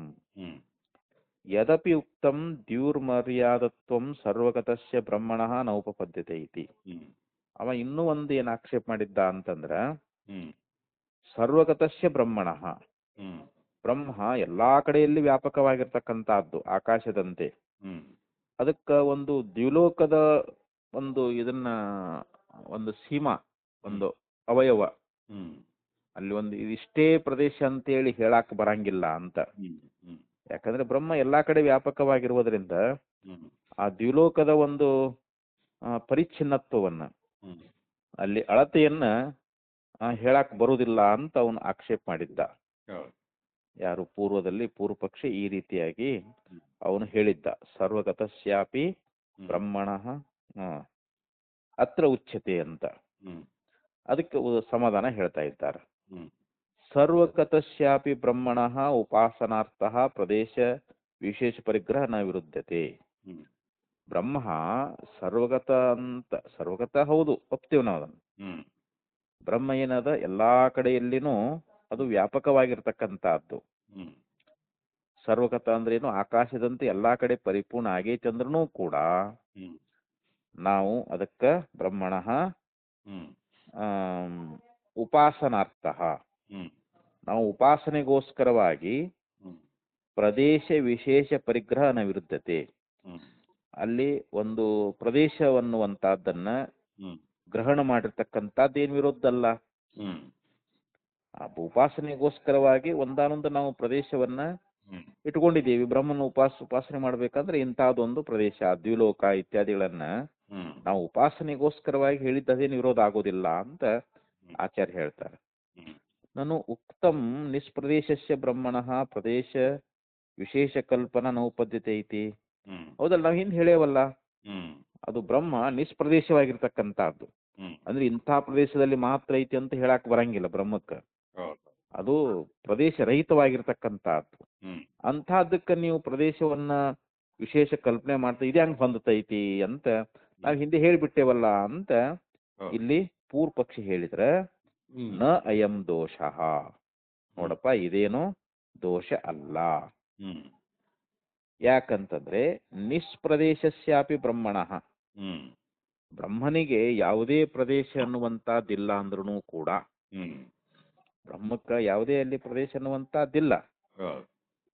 ಆ, ಬ್ರಹ್ಮಣ ಉಪಾಧಿ ವಿಶೇಷ ಸಂಬಂಧಾತ್, ಹ್ಮ್ ಇಲ್ಲಿ ಉಪಾಧಿಯನ್ನ ಇಟ್ಟುಕೊಂಡು ಹ್ಮ್ ಉಪಾಧಿ ವಿಶೇಷದ ಸಂಬಂಧದಿಂದ ಹ್ಮ್ ಪ್ರದೇಶ ವಿಶೇಷ ಕಲ್ಪನೋಪತ್ತೇಹೆ, ಹ್ಮ್ ಅಲ್ಲಿ ಉಪಾಸನೆಗೋಸ್ಕರವಾಗಿ ನಾವು ಏನ್ ಮಾಡ್ತೀವಿ ಅಂತಂದ್ರೆ ಹ್ಮ್ ಆ ಬ್ರಹ್ಮನಿಗೆ ಒಂದು ವಿಶೇಷವಾದ ಕಲ್ಪನೆಗಳನ್ನು ನಾವು ಮಾಡ್ತೇವಿ ಅಂತ ಹೇಳ್ತಾರೆ ಅವರು. ಹ್ಮ್ ಅಲ್ಲಿ ಯಾವ್ದಾ ಒಂದು ಸ್ಥಳ ಅನ್ನುವಂಥದ್ದನ್ನ ಹ್ಮ್ ನಾವು ಕಲ್ಪಿಸಬಹುದಲ್ಲ. ಹೌದು. ಯಾಕಂದ್ರೆ ಉಪಾಸನೆಗೋಸ್ಕರವಾಗಿ ಅಲ್ಲಿ ಪ್ರದೇಶ ಇಲ್ಲಿ ಬಿಡು, ಬ್ರಹ್ಮ ಅನ್ನುವಂಥದ್ದು ಅದು ಪರಿಪೂರ್ಣ, ಯಾವುದೇ ಉಪಾಧಿ ಅನ್ನುವಂಥದ್ದು ಇಲ್ಲ ಅದಕ್ಕೆ. ಹ್ಮ್ ಅದು ಉಪಾಧಿ ಅನ್ನುವಂಥದ್ದು ಅದು ಕೇವಲ ಅದೇನು ಪಾರಮಾರ್ಥಿಕ ಅಲ್ಲ, ನಾವು ಹೇಳುವಂತ ಉಪಾಧಿ ಅದು ಹ್ಮ್ ಅದೇನು ಯಥಾರ್ಥ ಅಲ್ಲ. ಹ್ಮ್ ಯಾವುದೋ ಸ್ಥಳ ಇಲ್ಲೇ ಇದ್ರೂ ಕೂಡ ಒಂದು ಉಪಾಧಿಯ ಸಂಬಂಧ ಮೂಲಕವಾಗಿ ಯಾವುದೋ ಒಂದಾನೊಂದು ಸ್ಥಳ ಅನ್ನುವಂಥದ್ದನ್ನ ಹ್ಮ್ ನಾವು ಅಲ್ಲಿ ಕಲ್ಪಿಸ್ಲಿಕ್ಕೆ ಬರ್ತದ ಅಂತ ಹೇಳ್ತಾರೆ ಅವರು. ಹ್ಮ್ ಯಥಾ ಹೇಗೆ ಅಂತಂದ್ರೆ ತಥಾಹಿ ಹ್ಮ್ ಆದಿತ್ಯೆ ಹ್ಮ್ ಚಕ್ಷುಷಿ ಹ್ಮ್ ಹೃದಯೇ ಹ್ಮ್ ಇತಿ ಪ್ರದೇಶ ವಿಶೇಷ ಸಂಬಂಧಿನಿ ಬ್ರಹ್ಮಣಃ ಹ್ಮ್ ಉಪಾಸನಾನಿ ಶ್ರೂಯಂತೆ. ಹ್ಮ್ ಇಲ್ಲಿ ಸೂರ್ಯನಲ್ಲಿ, ಹ್ಮ್ ಕಣ್ಣಿನಲ್ಲಿ ಹ್ಮ್ ಮತ್ತು ಹೃದಯದಲ್ಲಿ ಹ್ಮ್ ಹಿಂಗ ಪ್ರದೇಶ ಅನ್ನುವಂಥದ್ದನ್ನ ಹ್ಮ್ ಅಲ್ಲಿ ಬ್ರಹ್ಮದ ಉಪಾಸನೆಗೋಸ್ಕರವಾಗಿ ಹ್ಮ್ ವಿಶೇಷವಾಗಿರ್ತಕ್ಕಂಥ ಒಂದು ಸಂಬಂಧವನ್ನ ಹ್ಮ್ ಅಲ್ಲಿ ಉಪಾಧಿ, ಆದಿತ್ಯ ಅನ್ನುವಂಥ ಸೂರ್ಯ ಅನ್ನುವಂಥದ್ದು ಒಂದು ಉಪಾಧಿ, ಹ್ಮ್ ಕಣ್ಣು ಅನ್ನುವಂಥದ್ದೊಂದು ಉಪಾಧಿ, ಹ್ಮ್ ಹೃದಯ ಅನ್ನುವಂಥದ್ದೊಂದು ಉಪಾಧಿ, ಹ್ಮ್ ಅಲ್ಲಿ ಪ್ರದೇಶದ ಒಂದು ವಿಶೇಷವಾದ ಹ್ಮ್ ಕಲ್ಪನೆಗಳನ್ನ ಮಾಡ್ಕೊಂಡು ಬಂದಾರ ಆ ಬ್ರಹ್ಮದ ಉಪಾಸನೆಗೋಸ್ಕರವಾಗಿ. ಹ್ಮ್ ಆ ಅದಕ್ಕೆ ಆದ್ದರಿಂದ ಅಲ್ಲಿ ಪ್ರದೇಶದ ಒಂದು ಸಂಬಂಧ ಅನ್ನುವಂಥದ್ದನ್ನು ಉಪಾಸನೆಗೋಸ್ಕರವಾಗಿ ಹಿಂಗ ಹ್ಮ್ ಶ್ರುತಿಯಲ್ಲಿ ಹೇಳುವುದು ಕಂಡು ಬರ್ತಾ ಇದೆ. ಹ್ಮ್ ಶ್ರುತಿಯಲ್ಲಿ ಹೇಳ್ಕೊಂಡ್ ಬಂದೈತಲ್ಲ ಇದನ್ನ. ಹೌದು ಹೌದು. ಏತೇನ ಹ್ಮ್ ವಿಶ್ವತಃ ಪೃಷ್ಟೇಶು ಹ್ಮ್ ಇತ್ಯಾಧಾರಭೂತ್ವಂ ಉಪಪಾದಿತಂ, ಹ್ಮ್ ಮತ್ತು ವಿಶ್ವದ ಮೇಲೆ ಇರ್ತಕ್ಕಂಥವನು, ಪೃಷ್ಟೇಶು ಅಂದ್ರೆ ಮೇಲೆ ಅಂತ, ಹ್ಮ್ ವಿಶ್ವದ ಮೇಲೆ ಇರ್ತಕ್ಕಂಥವನು ಅಂತ ಹೇಳಿ ಆಧಾರದ ಕಲ್ಪನೆಯನ್ನ ಮಾಡ್ಕೊಂಡು ಬಂದಿದ್ರು ಅದನ್ನು. ಹ್ಮ್ ಅದು ಆಧಾರ ಅನ್ನುವಂಥದ್ದನ್ನ ಆಧಾರ ಬಹುತ್ವ ಹ್ಮ್ ಅಂದ್ರೆ ಇಲ್ಲಿ ಎಷ್ಟೋ ಆಧಾರಗಳು ಇರಬಹುದು, ಒಂದೇ ಅಂತ ಅಲ್ಲ. ಹ್ಮ್ ಅಲ್ಲಿ ಆಧಾರದ ಒಂದು ಇದನ್ನ ಬ್ರಹ್ಮನಿಗೆ ಉಪಾಸನೆಗೋಸ್ಕರವಾಗಿ ಹ್ಮ್ ಅನೇಕ ರೀತಿಯಾಗಿರ್ತಕ್ಕಂಥ ಆಧಾರಗಳನ್ನು ನಾವು ಹ್ಮ್ ಹೇಳ್ಬಹುದು ಅಂತ. ಹೌದು. ಬಹಳಷ್ಟು ಆಧಾರಗಳನ್ನ ಹೇಳಿದಂತೆ ಇಲ್ಲಿ ಆಯಿತು ಅಂತೇಳಿ ಅಂದ್ರು ಅವರು. ಹ್ಮ್ ಯದಪಿ ಏತದುಕ್ತಂ ಔಷ್ಣ್ಯ ಘೋಷಾನುಮಿತೆ ಕೌಕ್ಷೇಯ ಕಾರ್ಯೇ ಜ್ಯೋತಿಷಿ ಹ್ಮ್ ಅಧ್ಯಸ್ಯಮಾನತ್ವಾತ್ ಪರಮಪಿ ದಿವಃ ಹ್ಮ್ ಕಾರ್ಯಜ್ಯೋತಿರೇವೇತಿ. ಹ್ಮ್ ಅವರು ಇನ್ನೂ ಒಂದು ಏನ್ ಹೇಳಿದ್ರು ಅಂತಂದ್ರೆ ಹ್ಮ್ ಔಷ್ಣ್ಯ ಘೋಷಾನುಮಿತೆ ಕೌಕ್ಷೇಯೇ, ಹ್ಮ್ ಒಂದು ಉಷ್ಣ ಅನ್ನುವಂತಹದ್ದು, ಹ್ಮ್ ಘೋಷ ಅಂತಂದ್ರೆ ಒಂದು ಶಬ್ದ ಅನ್ನುವಂತಹದ್ದು. ಹ್ಮ್ ಅಲ್ಲಿ ಶಬ್ದ ಮತ್ತು ಹೊಟ್ಟೆಯೊಳಗಿರ್ತಕ್ಕಂಥ ಆ ಕಾರ್ಯಜ್ಯೋತಿ ಅನ್ನುವಂತಹದ್ದು ಐತಲ್ರಿ, ಹ್ಮ್ ಅಲ್ಲಿ ಆ ಒಂದು ಉಷ್ಣತೆ ಅನ್ನುವಂತಹದ್ದು ಮತ್ತು ಶಬ್ದ ಅನ್ನುವಂತಹದ್ದು ಹ್ಮ್ ಇವುಗಳನ್ನ ಅನುಮಾನಿಸಿದ್ರು ಅವರು. ಹ್ಮ್ ಅವುಗಳನ್ನ ಅನುಮಾನ ಮಾಡಿಕೊಂಡು ಅಲ್ಲಿ ಅಧ್ಯಾಸ ಮಾಡಿದ್ದರಿಂದ ಹ್ಮ್ ಅವು ಆ ಆ ಕಾರ್ಯಜ್ಯೋತಿಯೊಳಗೆ ಅಧ್ಯಾಸ ಮಾಡಿದ್ರಿಂದ ಆ ದ್ವಿಲೋಕದ ಆಚೆ ಇರುವಂತಹ ಜ್ಯೋತಿಯು ಕೂಡ ಕಾರ್ಯವಾಗಿರ್ಬೇಕು ಅಂತೇಳಿ ಹ್ಮ್ ಪೂರ್ವ ಪಕ್ಷಿ ಹೇಳಿದ್ ನೋಡ್ರಿ ಹಿಂದವ. ಹೌದು ಹೌದು. ಯದಪಿ ಎತದುಕ್ತಂ ಔಷ್ಣ್ಯ ಘೋಷಾನುಮೀಯತೆ ಕೌಕ್ಷೇಯ ಕಾರ್ಯ ಜ್ಯೋತಿಷಿ ಅಧ್ಯಸ್ಯಮಾನತ್ವಾತ್ ಪರಮಪಿ ದಿವಃ ಕಾರ್ಯಜ್ಯೋತಿರೇವ ಇತಿ. ಹ್ಮ್ ಅಂದ್ರೆ ಆ ಹೊಟ್ಟೆಯಲ್ಲಿರ್ತಕ್ಕಂಥ ಯಾವ ಜ್ಯೋತಿ ಅನ್ನುವಂತಹದ್ದಲ್ಲ, ಹ್ಮ್ ಅದನ್ನ ಅನುಮಾನಿಸಿಕೊಂಡು ಅದು ಕಾರ್ಯವಾಗಿರ್ತಕ್ಕಂಥ ಜ್ಯೋತಿನೇ ಆಗಿರ್ಬೇಕೆ ಹೊರತು ಅದು ಬ್ರಹ್ಮ ಆಗ್ಲಿಕ್ಕೆ ಆಗೋದಿಲ್ಲ ಅಂತೇಳಿ ಹ್ಮ್ ಪೂರ್ವ ಪಕ್ಷಿ ಹೇಳಿದ್ದವ. ಹೌದು. ಪೂರ್ವದಲ್ಲಿ ಈ ಇದನ್ನ ಹೇಳ್ಕೊಂಡ್ ಬಂದಿದ್ದವ. ಹ್ಮ್ ಅಲ್ಲಿ ಅಲ್ಲಿ ಏನೋ ಒಂದು ಉಷ್ಣತೆ ಮತ್ತು ಶಬ್ದ ಅನ್ನುವಂಥದ್ದು, ಸದ್ದು ಅನ್ನುವಂಥದ್ದು ಏನೈತಲ್ರಿ ಅವು, ಹ್ಮ್ ಅವುಗಳನ್ನ ಅನುಮಾನಿಸಿಕೊಂಡು ಹೊಟ್ಟೆಯೊಳಗಿರ್ತಕ್ಕಂಥ ಕಾರ್ಯಜ್ಯೋತಿಯೊಳಗ ಹ್ಮ್ ಅಲ್ಲಿ ಅಧ್ಯಾಸ ಮಾಡಿದ್ದರಿಂದ ಹ್ಮ್ ಆ ದ್ವಿಲೋಕದಲ್ಲಿ ಆಚಲಿರ್ತಕ್ಕಂಥ ಯಾವ ಜ್ಯೋತಿ ಐತಲ್ಲ ಹ್ಮ್ ಅದು ಕೂಡ ಕಾರ್ಯವೇ ಆಗಿರ್ಬೇಕು ಅಂತ ಏನು ಪೂರ್ವಪಕ್ಷ ಹೇಳಿತ್ತಲ್ಲ, ಹ್ಮ್ ಅದು ಸರಿಯಲ್ಲ ಅಂತ ಹೇಳಿ ಈಗ ಆಚಾರ್ಯ ಅದಕ್ಕೆ ಸಮಾಧಾನ ಹೇಳ್ತಾ ಇದ್ದಾರೆ. ಹ್ಮ್ ಅದಕ್ಕೆ ಉತ್ತರ ಕೊಡ್ತಾ ಇದ್ದಾರೆ ಅವರು. ಹ್ಮ್ ತದಪಿ ಅಯುಕ್ತಂ, ಹ್ಮ್ ಹೀಗೆ ಹೇಳಿರುವಂತಹದ್ದು ನೀ ಹೇಳುದು ಸರಿಯಲ್ಲಪ್ಪ ಅಂತ. ಹ್ಮ್ ಪರಸ್ಯಾಪಿ ಬ್ರಹ್ಮಣಃ ನಾಮಾದಿ ಪ್ರತೀಕತ್ವವತ್ ಹ್ಮ್ ಕೌಕ್ಷೇಯ ಜ್ಯೋತಿಷ್ ಪ್ರತೀಕತ್ವೋಪಾಪತ್ತೇ. ಹ್ಮ್ ಇಲ್ಲಿ ಪರಬ್ರಹ್ಮ ಅನ್ನುವಂತಹದ್ದು ಹ್ಮ್ ಅಲ್ಲಿ ನಾಮಾದಿ ಪ್ರತೀಕತ್ವವತ್, ಹ್ಮ್ ನಾಮಾದಿಗಳ ಒಂದು ಪ್ರತೀಕದಲ್ಲಿ. ಹ್ಮ್ ಅಂದ್ರೆ ಈಗ ಉಪಾಸನೆ ಮಾಡುವಂತ ಸಂದರ್ಭದೊಳಗ ಹ್ಮ್ ಅಲ್ಲಿ ಪ್ರತೀಕ ನಾಮ ಅನ್ನುವಂಥದ್ದು ಒಂದು ಪ್ರತೀಕ ಅಂತ, ಹೌದು. ಅದರೊಳಗ ಬ್ರಹ್ಮದ ಒಂದು ಉಪಾಸನೆಯನ್ನು ಕೂಡ ಹೇಳ್ತಾ ಇದ್ದಾರೆ. ಹ್ಮ್ ಅಂದ್ರೆ ಅಲ್ಲಿ ನಾಮಕ್ಕೂ ಬ್ರಹ್ಮಕ್ಕೆ ಯಾವುದೇ ಸಾದೃಶ್ಯ ಅನ್ನುವಂತಹದ್ದಿಲ್ಲ. ಹ್ಮ್ ಹಂಗ ಇಲ್ಲಿ ಹೊಟ್ಟೆಯೊಳಗಿರ್ತಕ್ಕಂಥ ಜ್ಯೋತಿಗೂ ಬ್ರಹ್ಮ ದೃಷ್ಟಿಯನ್ನ ಅನ್ನುವಂತಹದ್ದನ್ನು ಹಾಕಿ ಉಪಾಸನೆ ಮಾಡುವಂತಹದ್ದೇನು ಹೇಳಿದಾರಲ್ಲ, ಹ್ಮ್ ಅಲ್ಲೇನು ಸಾದೃಶ್ಯ ಇರ್ಬೇಕಂತದ್ದು ಏನಿಲ್ಲ ಅಂತಲ್ಲಿ. ಹ್ಮ್ ಹಂಗ ಇಲ್ಲಿ ಅವರು ಹೇಳ್ಕೊಂಡು ಬರ್ತಾ ಇದ್ದಾರೆ ಅವರು. ಹ್ಮ್ ಅದಕ್ಕೆ ಏನಂದ್ರಂತಂದ್ರೆ ಪರಸ್ಯಾಪಿ ಬ್ರಹ್ಮಣಃ ನಾಮಾದಿ ಪ್ರತೀಕತ್ವವತ್, ಹ್ಮ್ ಪರಮಾತ್ಮನಿಗೂ ಕೂಡ ನಾಮಾದಿಗಳ ಪ್ರತೀಕತ್ವ ಅನ್ನುವಂತಹದ್ದು ಹ್ಮ್ ಕೌಕ್ಷೇಯ ಜ್ಯೋತಿಷ್ ಪ್ರತೀಕತ್ವೋಪತ್ತೇ. ಹ್ಮ್ ಅಂದ್ರೆ ಹೊಟ್ಟೆಯೊಳಗಿರತಕ್ಕಂತ ಯಾವ ಜ್ಯೋತಿಗೆ ಹ್ಮ್ ಅಲ್ಲಿ ಪ್ರತೀಕ ಉಪಪತ್ತೆ ಅಂದ್ರೆ ಅದು ಹೊಂದುಗಡೆ ಆಗ್ತೈತಿ ಅಂತ. ಹ್ಮ್ ಆ, ಈಗ ಸಾಲಿಗ್ರಾಮವನ್ನೇ ವಿಷ್ಣು ಅಂತ ಉಪಾಸನೆ ಮಾಡ್ತಾರಲ್ರಿ, ಹೌದು ಹೌದು. ಅದು ಒಂದು ಶಿಲೆ ಆಗಿದ್ರು ಕೂಡ ಅಲ್ಲಿ ಹ್ಮ್ ವಿಷ್ಣು ಅನ್ನುವಂಥದ್ದನ್ನ ಅಲ್ಲಿ ಗ್ರಹಣ ಮಾಡ್ತಾರಲ್ಲ, ಅದು ವಿಷ್ಣು ಅನ್ನುವಂತ ಒಂದು ದೃಷ್ಟಿಯನ್ನು ಇಟ್ಕೊಂಡು ಅಲ್ಲಿ ಉಪಾಸನೆ ಮಾಡ್ಬೇಕಂತ ಹೇಳ್ತಾರಲ್ಲ ಅಲ್ಲಿ. ಹೌದು ಹೌದು. ಸಾಲಿಗ್ರಾಮದೊಳಗ ಹ್ಮ್ ಅದು ಶಿಲೆ ಆದ್ರೂ ಕೂಡ ವಿಷ್ಣು ಅಂತ ಹೇಳಿ ಉಪಾಸನೆ ಮಾಡ್ಬೇಕಂತೇಳಿ ಹೆಂಗೆ ಹೇಳಿರ್ತಾರೋ ಹ್ಮ್ ಹಾಗೆ ಒಂದೊಂದು ಸ್ಥಾನದೊಳಗ ಅಲ್ಲಿ ಬ್ರಹ್ಮ ಅಂತ ಹಿಂಗೆ ಉಪಾಸನೆ ಮಾಡಬೇಕು ಅಂತೇಳಿ ಹ್ಮ್ ಅದು ಪ್ರತೀಕ ಉಪಾಸನೆ ಅಂತ ಕರೀತಾ ಇದ್ದಾರಲ್ರಿ. ಹೌದು. ಹಾ, ಅದಕ್ಕೆ ಕಾರ್ಯೇ ಜ್ಯೋತಿಷಿ ಅಧ್ಯಸ್ಯ. ಎಲ್ಲಿ ಬಂತಿರೋದು? ಕೌಕ್ಷೇಯ ತದಪಿ ಯುಕ್ತಂ ಪರಸ್ಯಾಪಿ ಬ್ರಹ್ಮಣ ನಾಮಾದಿ ಪ್ರತೀಕತ್ವವತ್ ಹ್ಮ್ ಕೌಕ್ಷೇಯ ಜ್ಯೋತಿಷ್ ಪ್ರತೀಕೋತ್ವಪತ್ತೇ. ದೃಷ್ಟಂ ಚ ಶ್ರುತಂ ಚ ಇತ್ಯುಪಾಸೀತ ಇತಿ. ಹ್ಮ್ ಅದು ದೃಷ್ಟ ಅಂತ ಹೇಳಿ ಶ್ರುತ ಅಂತ ಹೇಳಿ ಹಿಂಗೆ ಉಪಾಸನೆ ಮಾಡಬೇಕು ಅಂತ ಹೇಳಿ ಹ್ಮ್ ಇತೀತು ಪ್ರತೀಕದ್ವಾರಕಂ ದೃಷ್ಟತ್ವಂ ಶ್ರುತತ್ವಂ ಚ ಭವಿಷ್ಯತಿ. ಹ್ಮ್ ಅಲ್ಲಿ ಪ್ರತೀಕವಾಗಿ ಹ್ಮ್ ಅಲ್ಲಿ ಹೇಳ್ಕೊಂಡು ಬಂದ್ರು ಅವರು. ಪ್ರತೀಕದ್ವಾರಕಂ ದೃಷ್ಟತ್ವಂ ಶ್ರುತತ್ವಂ ಚ ಹ್ಮ್ ಭವಿಷ್ಯತಿ. ಹ್ಮ್ ಅಲ್ಲಿ ಉಪಾಸನಾ ಮೂಲಕವಾಗಿ ಇಲ್ಲಿ ದೃಷ್ಟತ್ವ ಶ್ರುತತ್ವ ಅನ್ನುವಂತಹದ್ದು ಆಗಬಹುದು ಅಂತ ಹೇಳ್ತಾ ಇದ್ದಾರೆ ಅವರು. ಹಂಗೂ ಕೂಡ ಇಲ್ಲಿ ದೃಷ್ಟ ಮತ್ತು ಶ್ರುತ ಹೌದು. ಇವು ಬ್ರಹ್ಮಕ್ಕೂ ಕೂಡ ಆಗ್ಬಹುದು ಅಂತ ಹೇಳ್ತಾ ಇದ್ದಾರೆ. Correct. ಆ ಪ್ರತೀಕದ ಮೂಲಕವಾಗಿ ಹ್ಮ್ ದೃಷ್ಟತ್ವ ಶ್ರುತತ್ವ ಅನ್ನುವಂತಹದ್ದು ನಾವು ಹ್ಮ್ ಬ್ರಹ್ಮಕ್ಕೂ ಕೂಡ ಹೇಳಬಹುದು ಅಂತ ಹ್ಮ್ ಇಲ್ಲಿ ಆಚಾರ್ಯ ಅದನ್ನ ಹೇಳ್ಕೊಂಡು ಬಂದರು. ಹ್ಮ್ ಯದಪಿ ಅಲ್ಪ ಫಲ ಶ್ರವಣಾತ್ ನ ಬ್ರಹ್ಮ ಇತಿ.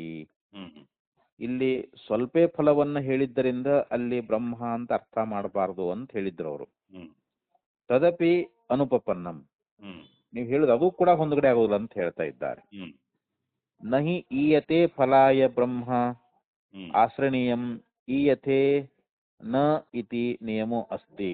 ಹ್ಮ್ ಅಂದ್ರೆ ಇಷ್ಟು ಫಲಕ್ಕೆ ಇಷ್ಟು ಇದನ್ನ ಮಾಡಬೇಕು ಹ್ಮ್ ಅಂಥೇಳಿ ಹಂಗಲ್ಲಿ ಯಾವುದೇ ನಿಯಮ ಅನ್ನುವಂತಹದ್ದಿಲ್ಲ.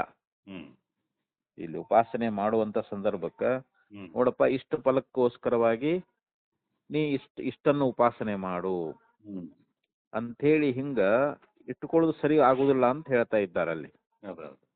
ಹಾ, ಈಗ ಏನೋ ಒಂದಿಷ್ಟು ಫಲ, ಈಗ ಒಂದಿಷ್ಟು ಫಲ ಐತಪ್ಪ, ಅದಕ್ಕೆ ನೀನು ಬ್ರಹ್ಮವನ್ನು ಇಷ್ಟೇ ಇಟ್ಟುಕೋ ಅಂತ ಹೇಳಿ ಹ್ಮ್ ಇಷ್ಟಕ್ಕೆ ಅಂತ ಅಲ್ಲಿ ನಿಯಮ ಮಾಡಾಕ ಬರಂಗ ಕಾರಣ ಅಲ್ಲಿ ಯಾವುದೂ ಇಲ್ಲ ಅಂತ ಹೇಳ್ತಾರೆ. ನೇಮಿಸುವಂತ ಯಾವುದೇ ಕಾರಣ ಅನ್ನುವಂಥದ್ದಿಲ್ಲ ಅಂತ ಹ್ಮ್ ಅದನ್ನ ಹೇಳ್ಕೊಂಡು ಬಂದ್ರಿಲ್ರಿ.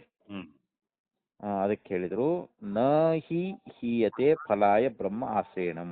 ಹ್ಮ್ ಅಂದ್ರೆ ಇಷ್ಟು ಫಲಕ್ಕೆ ಇಷ್ಟೇ ಬ್ರಹ್ಮವನ್ನು ಉಪಾಸನೆ ಮಾಡ್ಬೇಕನ್ನುವಂತಹದ್ದು ಇಲ್ಲಿ ನಿಯಮಾದಿಗಳು ಹ್ಮ್ ನಮಗ ಇತಿ ನ ನಿಯಮ ಹೇತುರಸ್ತಿ, ಹ್ಮ್ ಯಾವುದೇ ನಿಯಮದ ಕಾರಣ ಅನ್ನುವಂಥದ್ದಲ್ಲಿ ಇಲ್ಲ. ಹ್ಮ್ ಯತ್ರ ಹಿ ನಿರಸ್ತ ಸರ್ವ ವಿಶೇಷ ಸಂಬಂಧಂ ಪರಂ ಬ್ರಹ್ಮ ಆತ್ಮತ್ವೇನ ಉಪದಿಶ್ಯತೆ ಹ್ಮ್ ತತ್ರ ಏಕಮೇವ ಫಲಂ ಮೋಕ್ಷ ಇತ್ಯವಗಮ್ಯತೆ. ಹ್ಮ್ ಅಂದ್ರೆ ಯಾವ ಉಪಾಧಿಗಳಿಲ್ಲದೆ ಇರತಕ್ಕಂತ ಹ್ಮ್ ಆ ಪರಬ್ರಹ್ಮ ಅನ್ನುವಂಥದ್ದೇನದಲ್ಲ ಹ್ಮ್ ಅದನ್ನ ಆತ್ಮತ್ವದಿಂದ ಉಪಾಸನೆ ಮಾಡಬೇಕು ಅಂತ ಹೇಳಿದಾಗ, ಹ್ಮ್ ಅಂದ್ರೆ ಉಪಾಧಿರಹಿತವಾಗಿರುವಂತ ಪರಬ್ರಹ್ಮವನ್ನ ಅದನ್ನ ಆತ್ಮರೂಪದಿಂದ ಹ್ಮ್ ಅಲ್ಲಿ ಅದನ್ನ ತಿಳ್ಕೊಳ್ಳೋದಾಗ್ಲಿ ಅಥವಾ ಉಪಾಸನೆ ಮಾಡೋದಾಗ್ಲಿ ಅಲ್ಲಿ ಏನು ಉಪದೇಶ ಮಾಡಿದಾರಲ್ಲ ಹ್ಮ್ ಅಲ್ಲಿ ಏನಪ್ಪ ಫಲ ಅಂದ್ರ ಏಕರೂಪಮೇವ ಮೋಕ್ಷ. ಹ್ಮ್ ಅಲ್ಲಿ ಒಂದೇ ಮೋಕ್ಷ ಅನ್ನುವಂಥದ್ದೇ ಫಲ ಅಂತ ಅಲ್ಲಿ. ಹ್ಮ್ ಯಾವ ಉಪಾಧಿ ಇಲ್ಲಲ್ರಿ ಬ್ರಹ್ಮದೊಳಗೆ. ಹೌದು. ಆ ಬ್ರಹ್ಮವನ್ನೇ ನಾವು ಅರ್ಥಕೊಂಡಾಗ, ಅದನ್ನ ಆತ್ಮರೂಪದಿಂದ ತಿಳ್ಕೊಂಡಾಗ ಹ್ಮ್ ಅಲ್ಲಿ ನಮಗೇನ್ ಫಲ ಸಿಗ್ತದೆ? ಮೋಕ್ಷವೇ ಫಲ ಸಿಗ್ತದೆ. ಹೌದು. ನಾವು ಮೋಕ್ಷವನ್ನೇ ಹೊಂದ್ತಾ ಇದ್ದೀವಿ ಅಂತ. ಹ್ಮ್ ಅಂದ್ರೆ ಅಲ್ಲಿಯೂ ಕೂಡ ಆ ಬ್ರಹ್ಮವನ್ನ ಆತ್ಮ ಅಂತಾನೆ ಅಲ್ಲಿ ಉಪದೇಶ ಮಾಡ್ಕೊಂಡು ಬಂದಾರ. ಹೌದು. ಅಲ್ಲಿ ಆ ಬ್ರಹ್ಮದಲ್ಲಿ ಯಾವುದೇ ವಿಶೇಷ ಸಂಬಂಧಗಳು ಯಾವ ಇಲ್ಲ. ಹ್ಮ್ ಅಲ್ಲಿ ಮೋಕ್ಷ ಅನ್ನುವಂತ ಫಲನೇ ನಮಗ ಅಲ್ಲಿ ಕಂಡು ಬರ್ತದ ಅಂತ ಹೇಳಿದ್ರು. ಯತ್ರ ತು ಗುಣ ವಿಶೇಷ ಸಂಬಂಧಂ ಪ್ರತೀಕ ವಿಶೇಷಣ ಸಂಬಂಧವಾ ಬ್ರಹ್ಮ ಉಪದಿಶ್ಯತೆ ಹ್ಮ್ ತತ್ರ ಸಂಸಾರ ಗೋಚರಾಣ್ಯೇವ ಹ್ಮ್ ಗುಚ್ಚಾವಚಾನಿ ಫಲಾನಿ ದೃಶ್ಯಂತೆ. ಹ್ಮ್ ಎಲ್ಲಿ ಗುಣ ವಿಶೇಷಗಳ ಸಂಬಂಧ ಅನ್ನುವಂಥದ್ದಿರ್ತದೋ, ಹ್ಮ್ ಯಾವುದಾದ್ರೂ ಒಂದು ಗುಣ ಅನ್ನುವಂಥದ್ದು ಸಂಬಂಧವನ್ನ ಆ ಬ್ರಹ್ಮಕ್ಕೆ ನಾವು ಅಥವಾ ಯಾವುದೋ ಒಂದು ಪ್ರತೀಕವಾದ ಸಂಬಂಧವುಳ್ಳಂತ ವಸ್ತುವನ್ನ ಉಪಾಸನೆ ಮಾಡಿದಾಗ ಹ್ಮ್ ಅಲ್ಲೇನು ಉಪದೇಶ ಮಾಡಿರ್ತಾರಲ್ಲ, ಅಲ್ಲಿ ಅಂದ್ರೆ ಹೀಗೆ ಉಪಾಸನೆ ಮಾಡಬೇಕು ಅಂತೇಳಿ ಇಲ್ಲಿ ಶ್ರುತಿಯೊಳಗೆ ಬಂತಂತ ತಿಳ್ಕೊಡ್ರಿ. ಇವಾಗ ಹ್ಮ್ ಒಂದು ಗುಣ ವಿಶೇಷಗಳನ್ನ ಇಟ್ಟುಕೊಂಡು ಅದರ ಸಂಬಂಧವನ್ನು ಕಲ್ಪಿಸಿಕೊಂಡು ಹ್ಮ್ ಅಲ್ಲಿ ಉಪಾಸನೆಯನ್ನ ಹೇಳಿದ್ರು ಅಂತಂದ್ರೆ ಹ್ಮ್ ಅಲ್ಲಿ ಒಂದು ಸಂಸಾರ ಸಂಬಂಧವಾಗಿರ್ತಕ್ಕಂಥ ಹ್ಮ್ ಫಲ ಅಲ್ಲಿ ಹೆಚ್ಚು ಕಡಿಮೆ ಇರ್ತೈತೆ. ಅಲ್ಲಿ ಹೌದು. ಉಚ್ಚಾವಚಾನಿ ಫಲಾನಿ ದೃಶ್ಯಂತೆ ಅಂತಂದ್ರೆ ಹ್ಮ್ ಅಲ್ಲಿ ಫಲಗಳು ಹೆಚ್ಚು ಕಡಿಮೆ ಆಗ್ಬೋದು ಅಲ್ಲಿ. ಹ್ಮ್ ಅದಕ್ಕೆ ಒಂದು ಶ್ರುತಿ ಕೊಡ್ತಾರ ಅವರು. ಹ್ಮ್ ಅನ್ನಾದೋ ವಸುದಾನೋ ವಿಂದತೆ ವಸು ಯ ಏವಂ ವೇದ. ಹ್ಮ್ ಅಲ್ಲಿ ಶ್ರುತಿ ಏನ್ ಹೇಳ್ತದ ಅಂತಂದ್ರೆ, ಹ್ಮ್ ಹಂಗ ಉಪಾಸನೆ ಮಾಡವನು ಹ್ಮ್ ಅನ್ನಾದನಾಗುವನು, ಹ್ಮ್ ಧನದಾನವನ್ನ ಮಾಡುವವನಾಗುವನು, ಹ್ಮ್ ಮತ್ತ ಧನವನ್ನ ಪಡೆದುಕೊಳ್ಳುವವನು ಅಂಥೇಳಿ ಹ್ಮ್ ಹಿಂಗ ಶ್ರುತಿ ಎನ್ನುವಂತಹದ್ದು ಆ ಸಂಸಾರ ಗೋಚರವಾಗಿರ್ತಕ್ಕಂಥ ಹೆಚ್ಚು ಕಡಿಮೆ ಹ್ಮ್ ಫಲಗಳನ್ನ ಅಲ್ಲಿ ಉಪದೇಶ ಮಾಡಿದ್ದು ಹ್ಮ್ ನಮಗ ಕಾಣತತಿ ಅಂತ. ಹ್ಮ್ ಅನ್ನಾದೋ ವಸುದಾನೋ ವಿಂದತೆ ವಸು ಏವಂ ವೇದ ಅಂತ ಈ ಪ್ರಕಾರವಾಗಿ ಅರ್ಥಕೊಂಡವನು ಅಥವಾ ಹಿಂಗ ಉಪಾಸನೆ ಮಾಡಿರ್ತಕ್ಕಂಥವನು ಹ್ಮ್ ಅಲ್ಲಿ ಒಂದು ಗುಣವಿಶೇಷ ಸಂಬಂಧವನ್ನು ಇಟ್ಟುಕೊಂಡು ಆ ಪ್ರತೀಕದ ಉಪಾಸನೆಯನ್ನ ಮಾಡಿದಾಗ ಹ್ಮ್ ಅವನು ಹಿಂಗ ಅನ್ನವನ್ನ, ಅನ್ನಾದು ಅಂತಂದ್ರೆ ಏನು? ಅನ್ನದಾನ ಮಾಡುವವನು ಅಂತ, ಅನ್ನಾದನಾಗುವವನು, ಹ್ಮ್ ಧನದಾನವನ್ನ ಮಾಡುವವನು ಹ್ಮ್ ಮತ್ತು ಧನವನ್ನ ಪಡೆದುಕೊಳ್ತಕ್ಕಂಥವನು ಹ್ಮ್ ಅಂತ ಹಿಂಗ ಶ್ರುತಿ ಅನ್ನುವಂತಹದ್ದಲ್ಲಿ ಹೆಚ್ಚು ಕಡಿಮೆ ಫಲ ಅನ್ನುವಂತಹದ್ದನ್ನ ಹ್ಮ್ ಅಲ್ಲಿ ನಮಗ ಉಪದೇಶ ಮಾಡೈತಿ ಅಂತ ಹ್ಮ್ ಹೇಳ್ಕೊಂಡು ಬಂದ್ರು. ಹ್ಮ್ ಇನ್ನ ಮುಂದಿನ ಯಾವ ಭಾಷ್ಯದಲ್ಲಿ ಹ್ಮ್ ಆಚಾರ್ಯ ಏನ್ ಹೇಳ್ತಾರಂತಂದ್ರೆ, ಹ್ಮ್ ಇಲ್ಲಿ ಜ್ಯೋತಿ ಅನ್ನುವಂತ ಒಂದು ಶಬ್ದ ಬಂದದಲ್ರಿ, ಹ್ಮ್ ಅದಕ್ಕ ಇನ್ನೂ ಒಂದು ಅರ್ಥದೊಳಗೆ ನಾವು ಅದನ್ನ ಹ್ಮ್ ಹೇಳಬಹುದು ಅಂತ, ಹ್ಮ್ ಬೇರೊಂದು ಅರ್ಥ ಅನ್ನುವಂತಹದ್ದನ್ನು ಕೂಡ ಇಲ್ಲಿ ಮಾಡಬಹುದು ಅಂತ ಹೇಳ್ತಾ ಇದ್ದಾರೆ. ಹ್ಮ್ ಯದ್ಯಪಿ ನ ಸ್ವವಾಕ್ಯೆ ಕಿಂಚಿತ್ ಜ್ಯೋತಿಷೋ ಹ್ಮ್ ಬ್ರಹ್ಮಲಿಂಗಮಸ್ತಿ. ಹ್ಮ್ ಅಂದ್ರೆ ಈ ವಾಕ್ಯದೊಳಗ ಆ ಜ್ಯೋತಿ ಅನ್ನುವಂತಹದ್ದು ಅಲ್ಲಿ ಬ್ರಹ್ಮ ಅನ್ಲಿಕ್ಕೆ ಯಾವ ಲಿಂಗ ಅನ್ನುವಂತಹದ್ದು ಹ್ಮ್ ನಮಗ ಕಾಣದೇ ಇದ್ರೂ ಕೂಡ ಹ್ಮ್ ಸ್ವವಾಕ್ಯ ಅಂತ ಅಂದ್ರೆ ತನ್ನ ವಾಕ್ಯದೊಳಗ ಹ್ಮ್ ಅಲ್ಲಿ ಸ್ವವಾಕ್ಯದೊಳಗ ಅಲ್ಲಿ ಜ್ಯೋತಿ ಅನ್ನುವಂತಹದ್ದು ಬ್ರಹ್ಮ ಅನ್ಲಿಕ್ಕೆ ಯಾವುದೇ ಒಂದು ಲಿಂಗ ಅನ್ನುವಂತಹದ್ದು ಹ್ಮ್ ನಮಗ್ ಕಂಡು ಬರದೇ ಇದ್ರೂ ಕೂಡ ಹ್ಮ್ ತಥಾಪಿ ಪೂರ್ವಸ್ಮಿನ್ ವಾಕ್ಯೇ ದೃಶ್ಯಮಾನಂ ಗ್ರಹೀತವ್ಯಂ ಭವತಿ. ಹ್ಮ್ ಪೂರ್ವವಾಕ್ಯದೊಳಗ ಅಂದ್ರೆ ಅದರ ಹಿಂದಿನ ವಾಕ್ಯದೊಳಗ ಹ್ಮ್ ನಮಗ ದೃಶ್ಯಮಾನಂ ಗ್ರಹೀತವ್ಯಂ ಭವತಿ. ಹ್ಮ್ ಆ ಹಿಂದಿನ ವಾಕ್ಯದೊಳಗ ಅಲ್ಲಿ ಬ್ರಹ್ಮದ ಒಂದು ಪ್ರಯೋಗ ಮಾಡಿದ್ದ ನಮಗ್ ಕಂಡು ಬಂದದ, ಹ್ಮ್ ನಾವು ಅದನ್ನ ತಗೊಳ್ಬೇಕಾಗ್ತೈತಿ ಅಂತ ಹೇಳ್ತಾ ಇದ್ದಾರೆ. ಹೌದು. ಗ್ರಹೀತವ್ಯಂ ಭವತಿ ಅಂತ ಹ್ಮ್ ಅದನ್ನ ನಾವು ಗ್ರಹಿಸ್ಬೇಕಾಗತ್ತೆ. ಪೂರ್ವಾಕ್ಯದಲ್ಲಿ ಇದ್ದದ್ದನ್ನು ನಾವು ಇಲ್ಲಿ ಗ್ರಹಿಸ್ಬೇಕಾಗ್ತದೆ. ಹ್ಮ್ ತದುಕ್ತಂ ಸೂತ್ರಕಾರೇಣ, ಹ್ಮ್ ಅದನ್ನೇ ಸೂತ್ರಕಾರ ಹೇಳಿದ್ರಿ ಇಲ್ಲಿ ಏನಂತ, ಹ್ಮ್ ಜ್ಯೋತಿಶ್ಚರಣಾಭಿಧಾನಾತ್. ಹ್ಮ್ ಜ್ಯೋತಿಷ್ ಅಂದ್ರೆ ಇಲ್ಲಿ ಜ್ಯೋತಿ ಎನ್ನುವಂತಹದ್ದು ಹ್ಮ್ ಇಲ್ಲಿ 4 ಪಾದಗಳನ್ನ ಹೇಳಿದಾರಲ್ಲ, ಬ್ರಹ್ಮದ ಹ್ಮ್ 4 ಪಾದಗಳನ್ನ ಹ್ಮ್ ಸೂತ್ರದಲ್ಲಿ ಹೇಳ್ಕೊಂಡು ಬಂದಾರ. ಹ್ಮ್ ಜ್ಯೋತಿ ಅಂದ್ರೆ ಇಲ್ಲಿ ಬ್ರಹ್ಮ ಅಂತ, ಹೌದು. ಅದು 4 ಪಾದಗಳುಳ್ಳದ್ದು ಅಂತ ಹೇಳಿ ಹ್ಮ್ ಹಿಂದ್ ಹೇಳ್ಕೊಂಡು ಬಂದಿದ್ದಾರೆ ಅದನ್ನ ಹೌದು. ಅಂಥೇಳಿ ಇಲ್ಲಿ ಹೇಳಿದ್ರು ಅವರು. ಹ್ಮ್ ಇಲ್ಲಿ ಮತ್ತೆ ಅವ ಆಕ್ಷೇಪ ಮಾಡ್ತಾನ, ಹ್ಮ್ ಕಥಂ ಪುನರ್ ವಾಕ್ಯಾಂತರಗತೇನ ಬ್ರಹ್ಮ ಸನ್ನಿಧಾನೇನ ಜ್ಯೋತಿಶ್ರುತಿ ಹ್ಮ್ ಸ್ವವಿಷಯಂ ಶಕ್ಯ ಪ್ರತ್ಯಾವಯಿತುಂ. ಹ್ಮ್ ಅವನು ಏನ್ ಆಕ್ಷೇಪ ಮಾಡ್ತಾ ಇದ್ದಾನಂತಂದ್ರೆ ಇಲ್ಲಿ ಹ್ಮ್ ಬೇರೆ ಒಂದು ವಾಕ್ಯದಲ್ಲಿ ಹೇಳಿರ್ತಕ್ಕಂತ ಒಂದು ಬ್ರಹ್ಮ ಸನ್ನಿಧಿಯಿಂದ ಹ್ಮ್ ಇಲ್ಲಿ ಜ್ಯೋತಿ ಎನ್ನುವಂತ ಒಂದು ಶ್ರುತಿಯನ್ನ ಹ್ಮ್ ತನ್ನ ವಿಷಯದಿಂದ ಇಲ್ಲಿ ಕೆಳಗೆ ತಗೊಂಬರ್ಲಿಕ್ಕೆ ಹೆಂಗಾಗ್ತದ ಹ್ಮ್ ಅಂದ್ರೆ ಬೇರೊಂದು ವಾಕ್ಯದಲ್ಲಿ ಇರ್ತಕ್ಕಂಥ ಒಂದು ಸನ್ನಿಧಿ, ಹ್ಮ್ ಆ ಸನ್ನಿಧಿಯೊಳಗೆ ಜ್ಯೋತಿ ಅನ್ನುವಂತ ಅದನ್ನು ತಿಳ್ಕೊಳ್ರಿ. ಹ್ಮ್ ಆ ಶ್ರುತಿ ಅನ್ನುವಂಥದ್ದು ಅದನ್ನು ಬಿಟ್ಟು ಮತ್ತೆ ಅದನ್ನ ಕೆಳಗಡೆ ಹೆಂಗ್ ತರ್ಲಿಕ್ಕೆ ಹ್ಮ್ ಹೆಂಗ್ ಆಗ್ತೈತಿ ಅಂತಂದ್ರೆ ಹ್ಮ್ ಅದಕ್ಕೆ ಅವ್ರು ಹೇಳ್ತಾ ಇದ್ದಾರೆ. ಹ್ಮ್ ತದುಕ್ತಂ ಆಯ್ತಲ್ಲ ಪುನರ್ವಾಕ್ಯಾಂತರಗತೇನ ಹ್ಮ್ ಅಂದ್ರೆ ಬೇರೆ ವಾಕ್ಯದಲ್ಲಿರ್ತಕ್ಕಂಥ ಬ್ರಹ್ಮ ಸನ್ನಿಧಾನೇನ, ಹ್ಮ್ ಆ ಬ್ರಹ್ಮದ ಸನ್ನಿಧಿಯನ್ನ ಪೂರ್ವ ಯಾವುದೋ ಒಂದು ವಾಕ್ಯದಲ್ಲಿ ಹೇಳಿದಾರ. ಹ್ಮ್ ಅಂಥ ಜ್ಯೋತಿ ಶ್ರುತಿ ಎನ್ನುವಂತಹದ್ದನ್ನ ಸ್ವವಿಷಯಾನ್ ಶಕ್ಯ, ಹ್ಮ್ ಸ್ವವಿಷಯಾತ್ ಅಂದ್ರೆ ತನ್ನ ವಿಷಯಕ್ಕಿಂತಲೂ ಹ್ಮ್ ಬೇರೆ ಆಗಿರ್ತಕ್ಕಂಥದ್ದು, ಶಕ್ಯ ಪ್ರಚ್ಛಾವಯಿತುಂ ಹ್ಮ್ ಅದನ್ನ ಕೆಳಗ್ ತರತಕ್ಕಂಥದ್ದು ಇದು ಹೆಂಗ್ ಸಾಧ್ಯ ಆಗ್ತೈತಿ ಅಂತಂದಾಗ ಹ್ಮ್ ನೈಷ ದೋಷ, ಇದೇನು ದೋಷ ಅಲ್ಲ ಅಂತ.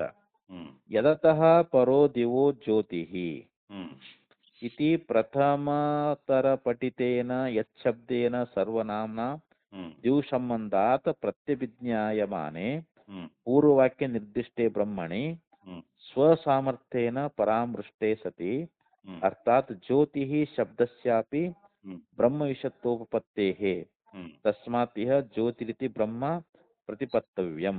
ಹ್ಮ್ ಅದಕ್ಕೆ ಇವ್ರು ಹೇಳಿದ್ರು ಯದತಃ ಪರೋದಿವೋ ಜ್ಯೋತಿಷಿ ಹ್ಮ್ ಅಂದ್ರೆ ದ್ಯುಲೋಕದ ಮೇಲಿರ್ತಕ್ಕಂಥ ಜ್ಯೋತಿ ಅಂತ. ಹ್ಮ್ ಯದತಃ ಪರೋದಿವೋ ಜ್ಯೋತಿ ಅಂತಂದ್ರೆ ಏನು, ದ್ಯುಲೋಕ್ಕಿಂತಲೂ ಆಚೆ ಇರ್ತಕ್ಕಂಥ ಜ್ಯೋತಿ ಅಂತ ಹೇಳಿ ಹ್ಮ್ ಆ ಜ್ಯೋತಿ ಶಬ್ದಕ್ಕಿಂತ ಮೊದಲ ಅಲ್ಲಿ ಸರ್ವನಾಮದ ಒಂದು ಹ್ಮ್ ಅಲ್ಲಿ ಪ್ರಯೋಗ ಬಂದದಲ್ಲಿ ಹೌದು ಅಲ್ಲಿ ಎತ್ ಅನ್ನುವಂತಹದ್ದು ಹ್ಮ್ ಅದು ಸರ್ವನಾಮದು. ಹ್ಮ್ ಅದು ದ್ಯುಲೋಕದ ಸಂಬಂಧದಿಂದಲೇ ಅದನ್ನ ನಾವು ಗುರ್ತೈಸ್ಬೇಕಾಗ್ತದ. ಹ್ಮ್ ಅದು ಪೂರ್ವವಾಕ್ಯದಲ್ಲಿ ಅದು ತಿಳಿಸ್ಬಿಟ್ಟದ ಅದು ಹ್ಮ್ ಆ ಬ್ರಹ್ಮ ಅನ್ನುವಂತಹದ್ದನ್ನ. ಹ್ಮ್ ಆದ್ರಿಂದ ಅದರ ತನ್ನ ಒಂದು ಸಾಮರ್ಥ್ಯ ಮೂಲಕವಾಗಿ ಅಲ್ಲಿ ಹ್ಮ್ ಪರಾಮರ್ಶೆ ಮಾಡ್ತಾ ಇರ್ಬೇಕಾದ್ರೆ ಹ್ಮ್ ಇಲ್ಲಿ ಜ್ಯೋತಿ ಶಬ್ದ ಅನ್ನುವಂತಹದ್ದು ಕೂಡ ಹ್ಮ್ ಆ ಅರ್ಥವನ್ನು ಇಟ್ಕೊಂಡು ನಾವು ಹ್ಮ್ ಇಲ್ಲಿ ಬ್ರಹ್ಮ ವಿಷಯಕ್ಕಂತ ಹೇಳಿ ಹ್ಮ್ ನಾವು ಗ್ರಹಿಸುವುದು ಇದು ಯೋಗ್ಯವೇ ಅದ ಅಂತ. ಹ್ಮ್ ಆದ್ರಿಂದ ಇಲ್ಲಿ ಜ್ಯೋತಿ ಅಂತಂದ್ರೆ ಹ್ಮ್ ಬ್ರಹ್ಮ ಅಂತಲೇ ನಾವು ತಿಳ್ಕೊಳ್ಬೇಕು ಅಂತ.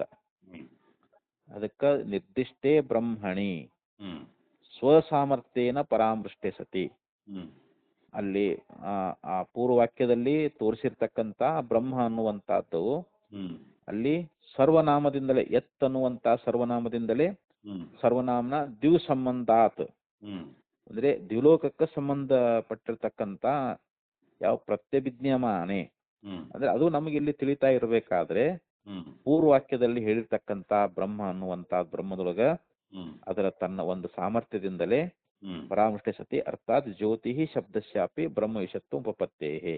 ಹ್ಮ್ ಅಲ್ಲಿ ಜ್ಯೋತಿ ಅನ್ನುವಂತ ಶಬ್ದಕ್ಕೆ ಹ್ಮ್ ನಾವಿಲ್ಲಿ ಬ್ರಹ್ಮವೇ ವಿಷಯ ಅಂತ ಅಲ್ಲಿ ಹೌದು ಅಲ್ಲಿ ಆದಿತ್ಯಾದಿ ಜ್ಯೋತಿಗಳಂತ ನಾವಲ್ಲಿ ಕಲ್ಪಿಸಬಾರದು. ಹ್ಮ್ ಅಲ್ಲಿ ಬ್ರಹ್ಮವೇ ಅನ್ನುವಂತಹದ್ದನ್ನ ಹ್ಮ್ ನಾವು ಅದನ್ನ ಅರ್ಥೈಸಬೇಕು ಅಂತೇಳಿ ಹ್ಮ್ ತಸ್ಮಾತ್ ಇಹ ಜ್ಯೋತಿ ರೀತಿ ಬ್ರಹ್ಮ ಪ್ರತಿಪತ್ತವ್ಯಂ. ಹ್ಮ್ ಆದ್ದರಿಂದ ಇಲ್ಲಿ ಜ್ಯೋತಿ ಅನ್ನುವಂತಹದ್ದಕ್ಕೆ ಬ್ರಹ್ಮ ಅಂತಾನೆ ಇಲ್ಲಿ ನಾವು ತಿಳ್ಕೊಳ್ಬೇಕೇ ಹೊರತು ಇಲ್ಲಿ ಹ್ಮ್ ಆದಿತ್ಯಾದಿಗಳನ್ನು ನಾವು ಕಲ್ಪಿಸಬಾರದು ಅಂತ ಹೇಳಿ ಹ್ಮ್ ಎಷ್ಟು ವಿಷಯ ಹೇಳ್ಕೊಂಡು ಬಂದ್ರಿ. ಹೌದು ಇದಿಷ್ಟಿರ್ಲಿ ಮತ್ತ ಮುಂದಿನ ಸೂತ್ರ 25ನೇ ಸೂತ್ರ ಬರ್ತದೆ ಹೌದು ಅದನ್ನ ಮತ್ತೆ ನಾಳೆ ನೋಡೋಣ. ಹ್ಞೂ ಹ್ಞೂ ನಮಸ್ಕಾರ ನಮಸ್ಕಾರ.